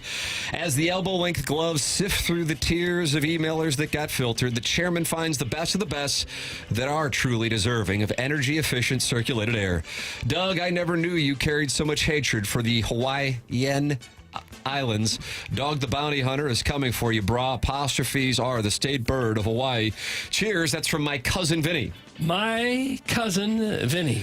Good morning, Tim, Doug, Martin, Jackson, and Chairman. I owe you all an apology. Yesterday, I let my emotions run wild after Doug questioned my womanhood, and instead of keeping it light, I fully spiraled. Feelings were felt, lines were crossed, went on a bender, regret was achieved. That's on me. I do genuinely love this show. It makes me laugh, expands my views on sports, and I never meant to make things weird or border on an FCC fine. I should have taken a breath, stayed in my lane, maybe even stayed in the kitchen and made a sandwich or two. I will do better. I will keep my emotions in check. Sorry again, boys. And Coach Doug, if you could make time to give the boys another inspiring pep talk, could really use the W tonight. Okay. Banty, overly emotional, Lil Hen, Sharon D. Sharon D. Gentlemen. And finally, Doug, you want brief? How about a haiku? Movie Boy whispers, Chalamet changed cinema. Jackson applauds self. All the best. That's from Mr. Licks. And that's what we have. Mr. Licks. For the Design Air Heating and Cooling email today. You do believe Chalamet changed cinema? I changed it. I didn't even get a chance to answer. You didn't even give me a chance to answer. It should be just a no. You didn't even give me a chance to answer. Okay, go ahead. Go ahead, Jackson. I don't think changing. But who's changed cinema? You know, James Cameron changed cinema. So that's Spielberg, somebody like that. What impact has It's Chalamet tough had? for one actor to truly change cinema. Okay. So you agree with Doug? Well, yeah, but it wouldn't. Not in principle, I do. But I also might be a stick in the mud and say, you know what, just to spite you. You son of a sack ass. Wow, unbelievable what's going on in here. Mr. Licks with the final email. We will vote. We will have the winner announced coming up at 10:55. Martin has onboarding. Fridays are always fun. I know they always have games for you guys on Fridays. And all that. Game day? Shoots and ladders. Paper football. Coming back with the 10 o'clock hour, brought to you by Design Air Heating and Cooling. The program is The Morning After, presented to you by Brown and Crouppen on 101 ESPN and the TMA STL YouTube channel.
Doug Schade. Do you remember when I was walking out of my office?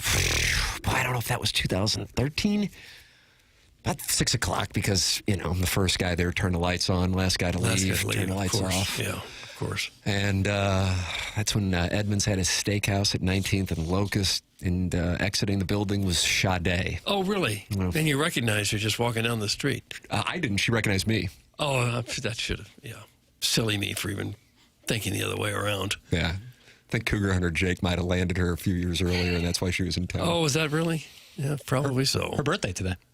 How old do you think Schade Well, this is? song was big in the mid to early 80s. I'm going to say in the 85 range, but don't allocate. That's an exhibition game for me. That's all that is. Give it 40 years from then, and if she was early 20s then, she's probably late 60s.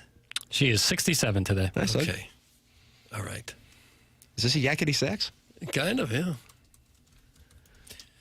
Why the hell haven't the Cardinals brought in more Cardinals and catchers this offseason? Great question. You're asking the right question. More catchers. Well, they've got this foolish idea you build around pitching.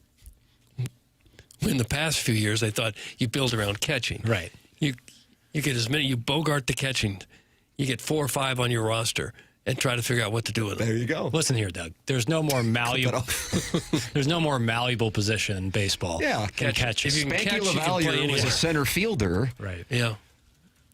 Well, Craig Biggio became a second baseman, a center fielder. Example after example. Todd Zeal became a third baseman. Yogi Berra played outfield. Joe Torre played first and third. You're kind of convincing yourself here. I kind of am. Talking myself into an opinion. How about this text? I don't know what's going on right now. Harrison's brother Master, Doug. Is he the battiest rooster of them all? He's right up there. He says, congrats, boys. We now have United States senators admitting that they listen to this great program. The reach is far and wide.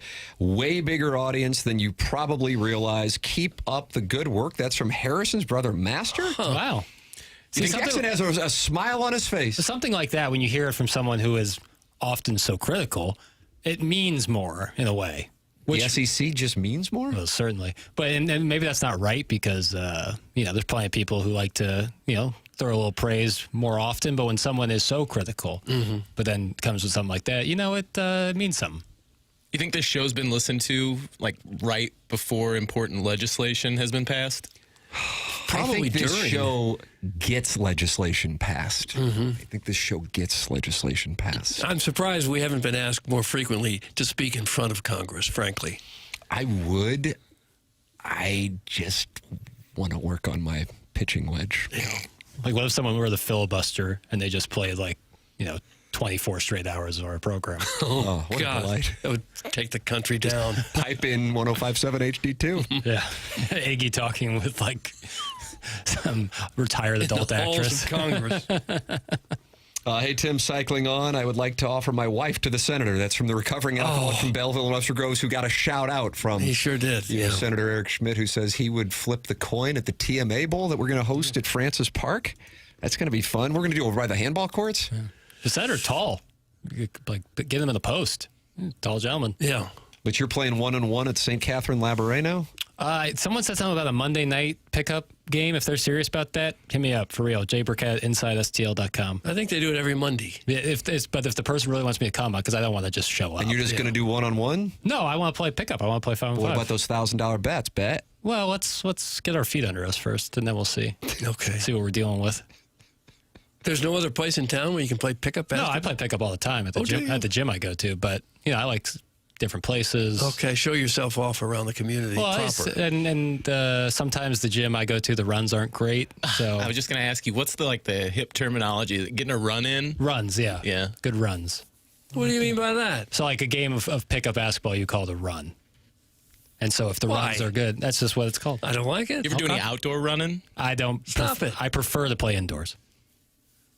I don't like double rims Well, St. outside. Kitty's has got a tile floor. It's all right. Is that a turnoff for St. you? Gabriel's has a parquet floor like Boston Garden during the Celtics runs. This might surprise you because, of course, my privileged upbringing, but the elementary school I went to, Old Baum Elementary, had a carpeted gym growing up. Yeah, I've seen some of those. So I've been through it all. I say they have a tile floor. That's what it was when my kids were there. Perhaps it's changed in the last 10, 12 years. Well, used to have like the linoleum, like rubber court. Yeah, Mizzou had that too. Heritage Center's open with that. You couldn't even hear them bouncing the basketball. It was so weird. And it was great taking a charge, but it wasn't a great floor. No. Because it was a little softer on the ass. Yeah. It is absolutely not called runs. Quit being a nerd. That's from Grady.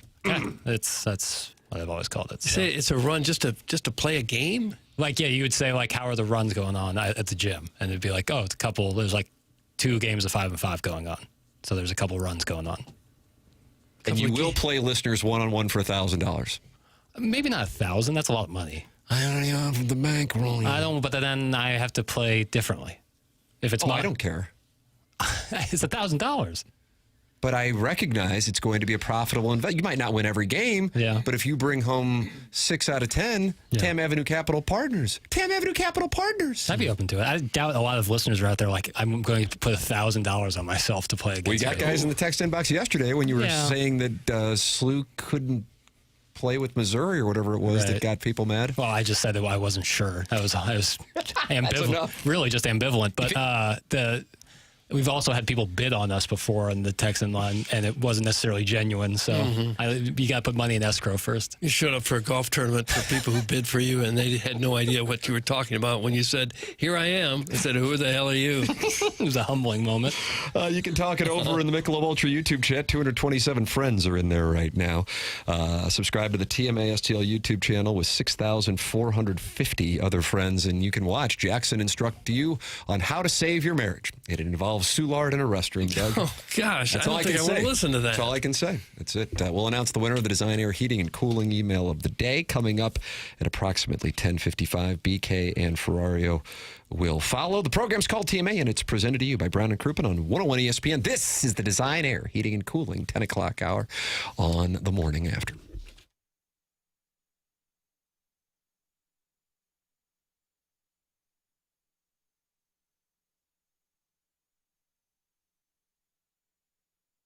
Michael's Flooring family and locally owned and operated now for more than 3 decades. If you are looking at a home improvement project, I would like to recommend you check out IGotFloored.com. Michael takes great pride in his business, and one of the things he loves more than anything else is helping his customers, and he helps his customers by making sure he hires incredible employees. He wants them to be happy and make a great living, and that is why he gives them great compensation. If you're a carpet installer, he's giving them $7 a square yard, which is incredible compensation in the carpet installation industry. If you're interested, go to IGotFloored.com. They have it all at Michael's Flooring. Carpet is awesome, and it is back in style. They have so many varieties of all flooring, and they have 3 easy-to-get to locations in St. Louis. They are in Creve Coeur. They are in Darting Prairie, and they're in St. Peter's. Come see why people are loving getting floored by Michael, and make sure you visit IGotFloored.com.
Stephanie Seymour? Am I right? Stephanie Seymour? I don't remember. I don't. Was Axl Rose married to her? I'd like to help you, but I don't know.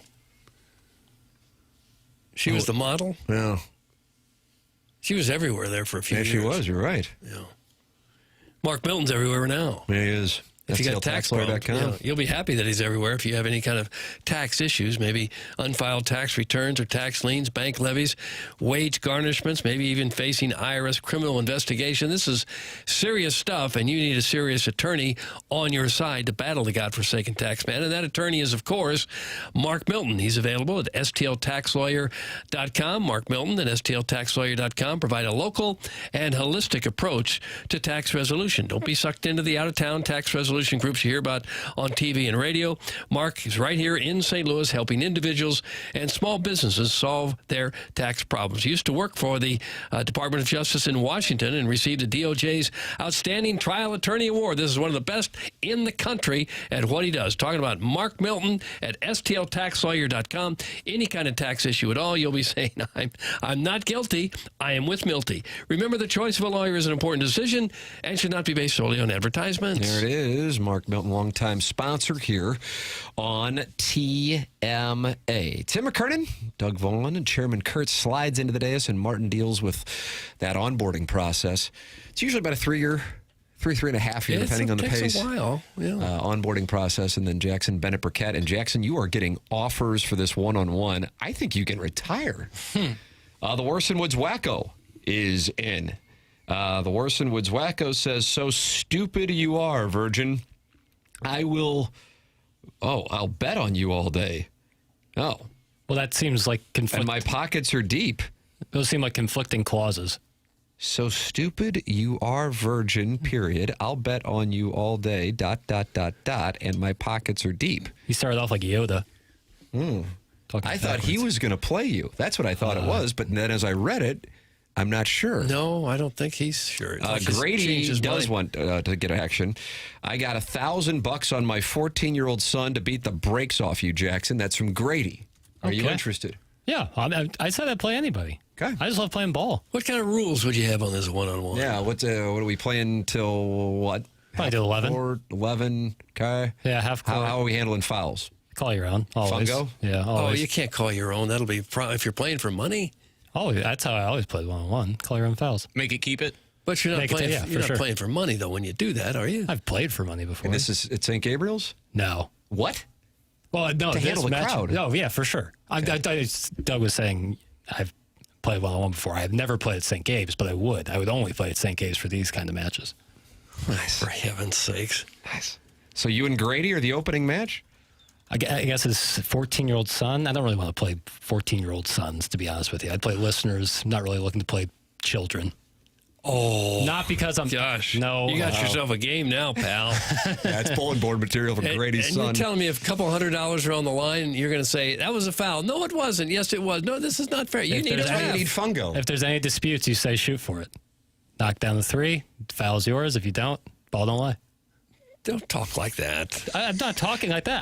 Doug's taking Grady's son now. Like, ball don't lie. I don't want to hear that kind of street talk. Okay. Warson Woods Wacko says, let's play it at Chaffetz. Okay. Like halftime. Ooh, a baby race in between games. Baby race. And then the Jackson's one-on-one game. Other end of the court. I need to warm up first. I need to warm up first. That depth perception, playing in an arena is a whole different game. It's weird to look at it. Now the excuses are starting. I just say I need to warm up. You got to give me like 5 minutes. You get loose. Okay. Ball don't lie. Ball don't lie, baby. Okay. That's Sheed. I would just want some sort of official there if they were playing for money. Doug Dickie O from Cedar Hill texts in, bet. And then he just texted in, scared. Sounds like he's ready to go too. So you got Dickie O from Cedar Hill. You got Grady's son. You may or may not have the Warson Woods Wacko at Chaffetz. We're not sure on his goal of playing you. But you've got people coming in left and right. Papers, I was trying to let you off easy by playing my son. I wouldn't. You wouldn't even have a chance against me. That's from Grady. Okay, I don't know you, Grady. So you think there's a chance that Grady's D. Lee? You think David Lee is texting in? Probably exactly who he is. Well, it's probably some guy on his toilet currently. Oh, gosh. Well, just if we're thinking about this earnestly, whatever. I'll play anybody. I don't really want it to be mean-spirited. I just like playing ball. Okay. You're not going to play horse or something. You're playing. No, not a horse. They shoot over your head or something. I don't care about that. Papers, I'll 1v1 you on the court and the course, and I'll wax that ass on both of them. That's from the Millstat Meat Hammer. There are some athletes in this audience. I'm just a meat hammer beaver. Clip that off. I just course maybe, I don't know. But some of these guys might be like played at Mobap or played at Lindenwood and were Probably really not. good, and now they're in their late 30s but probably still have a nice jumper. I don't know those problems. Probably not. Doug, David Lee lives in South Florida with his hot-ass tennis wife. That's from the Amateur Proctologist. Okay. His wife was Rory McIlroy's fiance. Oh, is that right? Yeah. Fun facts for no and tell. I'm sure David Lee lives wherever the hell David Lee wants to live. And considering where he lives, I think that is exactly correct. All right, you can put in applications here to play Jackson, and this is taking place at either St. Gabriel's or Chaffetz Arena. Yeah, either or. I think St. Gabriel's, I don't know if it's available, but Chaffetz is. Right. So Chaffetz would be more available. Of course, host to one of the best mid-major schools in all the country. But St. Gabe's, they got the real work to be done. Got the 7th grade tournament coming up. Where's Lenardi's bracketology on the 7th grade Thank tournament? you. St. Gabriel's a 1 seed, I guarantee you that. Yeah, damn right. Text in 314-399-9646, 314-399-9646. How about this text I got from the recovering alcoholic who got a specific shout-out from, as it turns out, TMA listener, U.S. Senator Eric Schmitt, who was in studio in the 9 o'clock hour regarding the Masters promotion that he and Mark Hinkle of Olive and Oak have going on for the Ollie Hinkle Heart Foundation. I saw Mark and his wife for coffee this morning, and she said when we were on TMA yesterday, the traffic to the website caused a temporary crash of the site. Oh, no. They got it fixed, and the thing is now damn near sold out. He goes, I thought it was cool that the audience supported it so well that the website couldn't handle all the traffic. It's pretty wild. It's from the recovering alcoholic. So if you are still interested, the link is up on the TMA STL Twitter account. Is that correct, Jackson? Yes, I don't want to sir. say something. Yes, and I sir. There's an retweeted that yesterday. infographic that will direct you anywhere for where you need to go for the raffle. And my Twitter account, which at this point is dormant and is a gift depot of the LSU mom visiting the White House following their 2019 National Championship. I retweeted as well. That's T. McKernan, but it is a dormant account and more or less a gift depot at this point. But you can still register for what is a raffle for $100 per ticket, and they're only selling 300 of them, and you get a pass for you and a friend to the Masters Saturday this year, the Saturday round, the 3rd round, and accommodations for you and your guest and a hospitality tent. I mean, I would do anything for that. Would you? I mean, I wonder if you put a dollar value on that, what that would be. I mean, if you put it on the open market, it'd be 5 figures. Yeah, secondary market, you'd be paying like crazy. Oh, so there it is. That's what you got. That's it. Just go to our Twitter accounts and you can click on it from there. All right, we'll take a break, come back with the final segment of TMA announcing the Design Air Heating and Cooling Email of the Day winner for today. This is the Morning After, presented to you by Brown & Crouppen on 101 ESPN.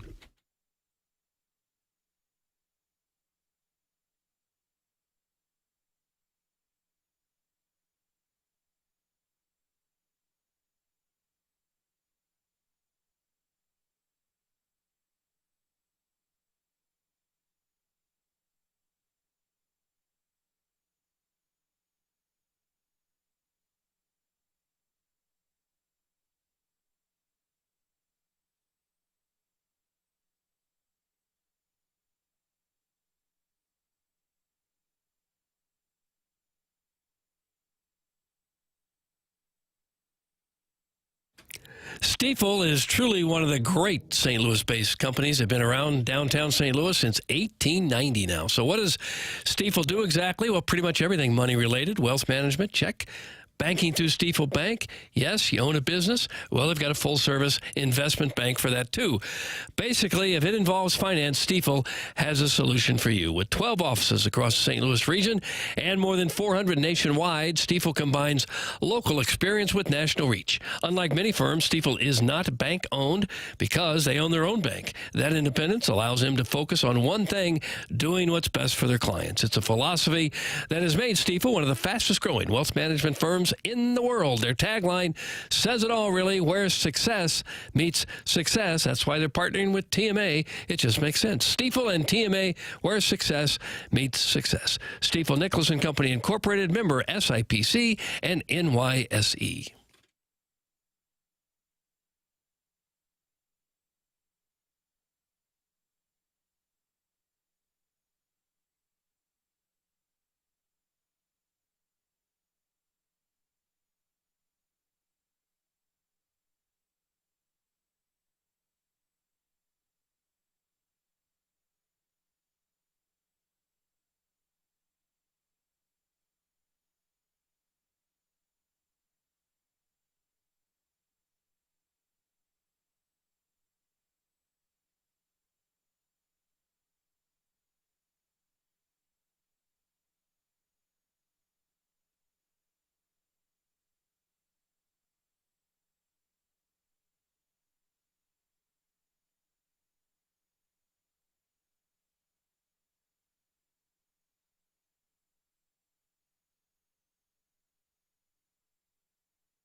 This is Jackson with a Sports Center update brought to you by Saliga Heating and Cooling. Blues Lightning tonight right here on your home of the Blues, 101 ESPN. Pregame at 6, puck drop at 7. That was another Sports Center update brought to you by Saliga Heating and Cooling, a Daikin heating and air conditioning dealer.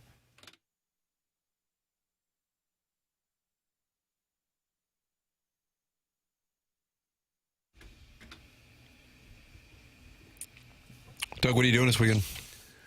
Go to the Blues game tonight. Nice. On the glass, I assume. No. It's sweet, I think. I think it's sweet. Ball so hard, University. Possibly Rascal Flats tomorrow night. Oh, wait till producer Joe hears that. Yeah, he'll be upset with that. Spit man. That's not okay. Producer Joe says the Cardinals will never win another World Series unless they reverse the curse of Rascal Flatts singing the national anthem before Game 4 against the Red Sox. Okay, that's what caused it. And they were up 2-1 in the series before they arrived. So all right. Producer Joe might be correct on that. So if you get a chance to talk, is it Gary? Is that the lead singer? I don't know his name. Maybe see what he can do on that, because it'd be nice if this 2026 club wins the World Series. And right now, they're probably the heavy favorite. The over-under win total in Las Vegas, as we tended to earlier in the program, is 72.5. 72.5. Should be good enough for what, the 4th seed? It's probably going to be good enough for 5th place in the National League Central. Be fun. So yeah, get that curse reversed. Fun. Papers, what do you got going? Nothing really on the books as of right now. I kind of live by the seat of my pants. Kind of just figure it out as I go. Text a friend, hey, what are you up to? Hanging out? You want to hang? Let's do it. I'll go do some. So I'll probably go to a cocktail lounge of some sort. God, this guy goes to cocktail lounges. What sort of cocktail lounge you going to? I was at Duke's a couple. Oh, yeah, that upstairs bar. I've been at Duke's a couple times recently. Really good. So maybe out there. It's really cold this weekend, right? Saturday's freezing. Yeah, so maybe Saturday will be a ball watching day. A lot of good ball. But you can't stay in on a Saturday night. I didn't say night. When you're Jackson Burkett. I didn't say night. I said Saturday during the day. We're not interested in what you're watching on TV. Where are you going Saturday night? I'm not sure yet. I told you I live by the seat of my pants. Oh, for heaven's sakes. Yeah, fair enough. Okay. But it'll be someplace showy. Yeah, I definitely will not be staying inside on Saturday night. I'll be out doing something. You can't do that. You can't do that. Even Thursday night, it's hard to stay in, is it? When you wake up at 4:30, it's a little easier. Okay. So you're a 27-year-old A-list celebrity in St. Louis, Missouri, the Rome of the 21st century. In so many ways. I can't even imagine the options that are in front of you.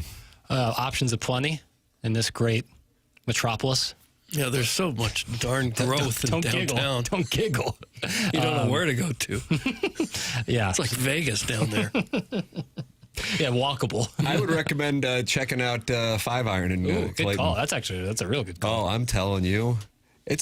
My kids, and my wife for that matter, love going there. The food is so good. They have a bar, and you have 13 TrackMan simulators. So when the weather is cold and you still want to play golf, they can take great care of you. It's TrackMan technology, and 5 Iron Golf also will have the football games on this weekend as well with their chef-inspired menu. You think of TrackMan as the gold standard in golf tracking. It's like having a lab-grade analysis of your swing and ball flight instantly, and you get to play 200-plus courses as well, such as St. Andrews, Pebble Beach, and Beth Page. 5 Iron Golf is in Clayton at 8015 Forsyth Boulevard and online at 5irongolf.com. I cannot tell you how much I love it. And Doug, let me tell you something. They have this like honey glazed pepperoni paints. Is that right? I can't get enough of it. And I'm sitting there and I'm playing on simulator. Is it a hot honey situation? Yeah. I'm not going to ask the same hot question. Hot honey and pepperoni on pizza is I don't know what's going on. Elite. Hot honey on pizza. Ooh. Yeah, so it's like a spicier honey. It's delicious. It's incredible. It's delicious. The place is outstanding. I'm so happy for their success. It's 5 Iron Golf, 5irongolf.com. Jackson, you have the winner of this Design Air Heating and Cooling email of the day for January 16th, 2026. Yeah, so I wanted to bring some dramatic music in for this moment. Okay. It's insane. The disrespect. You're out of your Mine. I cannot believe the disrespect. First vote. This is the music? This is Nevin Shapiro's What podcast. in the world? When I saw the line, Let me just loop it real quick. Thank you. All right. the Neil disrespect. and Souk gets a vote. He did. I'm reading the votes, man. I thought did you suspend him? Or I what? did. Mike, Buck Swope gets a vote. when I saw the line, Buck Swope has won one email of the day so far this year. So if he wins today, he would tie the incel at the other end of the couch for the lead. Cougar Hunter Jake. Cougar Hunter Jake with a stunning return, and a huge fan of Jackson. What if you went out with Cougar Hunter Jake as your Will Smith and your Kevin James? Can you imagine? Wow. Yeah. There's a lot What of a, action what a there. moment that would be. Cougar Hunter Jake gets another vote. And another vote and a win today. Cougar Hunter Oh, my Jake. goodness. I'll be darned. Cougar Hunter Jake comes back like Jordan wearing the 4-5. Unbelievable. Still got some game. I'm telling you, the ladies did love Cougar Hunter Jake's style. I had some libations with him back in the day. The ladies did love his style, Papers. You go out with that Jake. Forget about it, huh? Yeah, who knows what could happen. Oh, I just got dismissed. You just got dismissed right there. I'm picking up a tell he's a little distracted right now. You could get the leftovers. Tyrese. Sorry. Yeah, no. In seriousness, he was very kind to me, and Yes. it would be fun. He's a fan of your work. I'd love to grab a drink and hang out. Doug and I used to go out and have libations with him. We know what this guy brings to the table. I'm just telling you. Yeah? You would see what the word is with him. I'd like to know what the word is. I'm telling you. Guys, hot honey pepperoni pizza got me pregnant. That's from Mr. Nipples. Tale as old as time.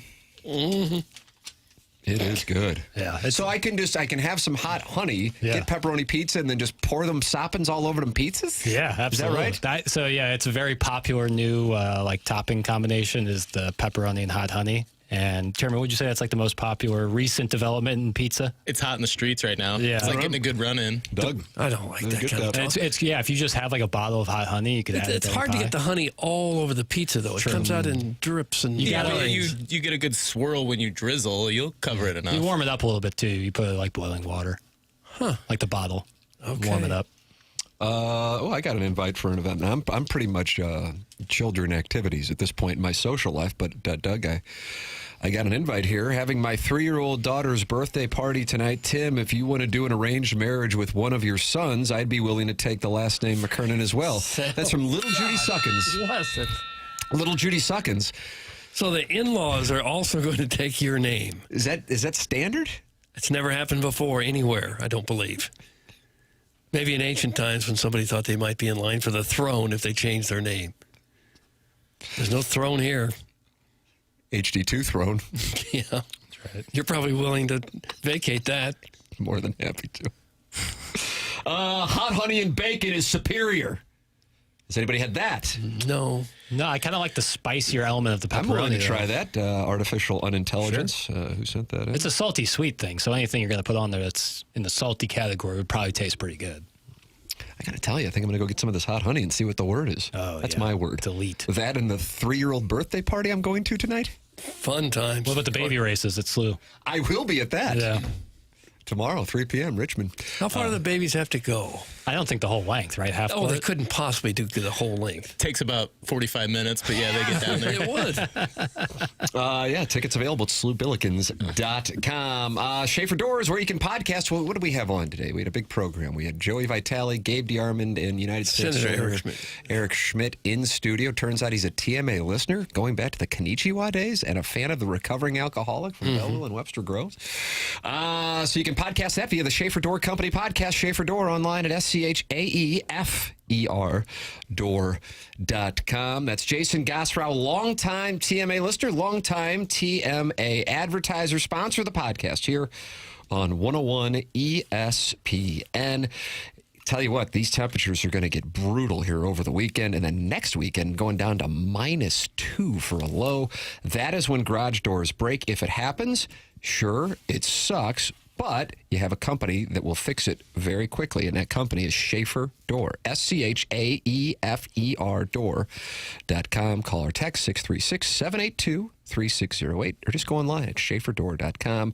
They also handle commercial doors as well. That's Schaefer Door. Jason Gosrow, longtime TMA sponsor and longtime TMA listener. Jason Gosrow and Schaefer Door a CHI overhead door dealer. That's Schaefer Door, online at schaeferdoor.com. BK and Ferrario are up next. Jackson, have we taken care of all of our business? We sure have. We have. Then it is time for us to shut it down. For Jackson Burkett, for Chairman Kurt, for Martin Kilcoyne, for my brother Kevin, for Douglas Elvin Vaughn, I am Tim McKernan. This has been The Morning After, presented to you by Brown and Crouppen on 101 ESPN and the TMA STL YouTube channel.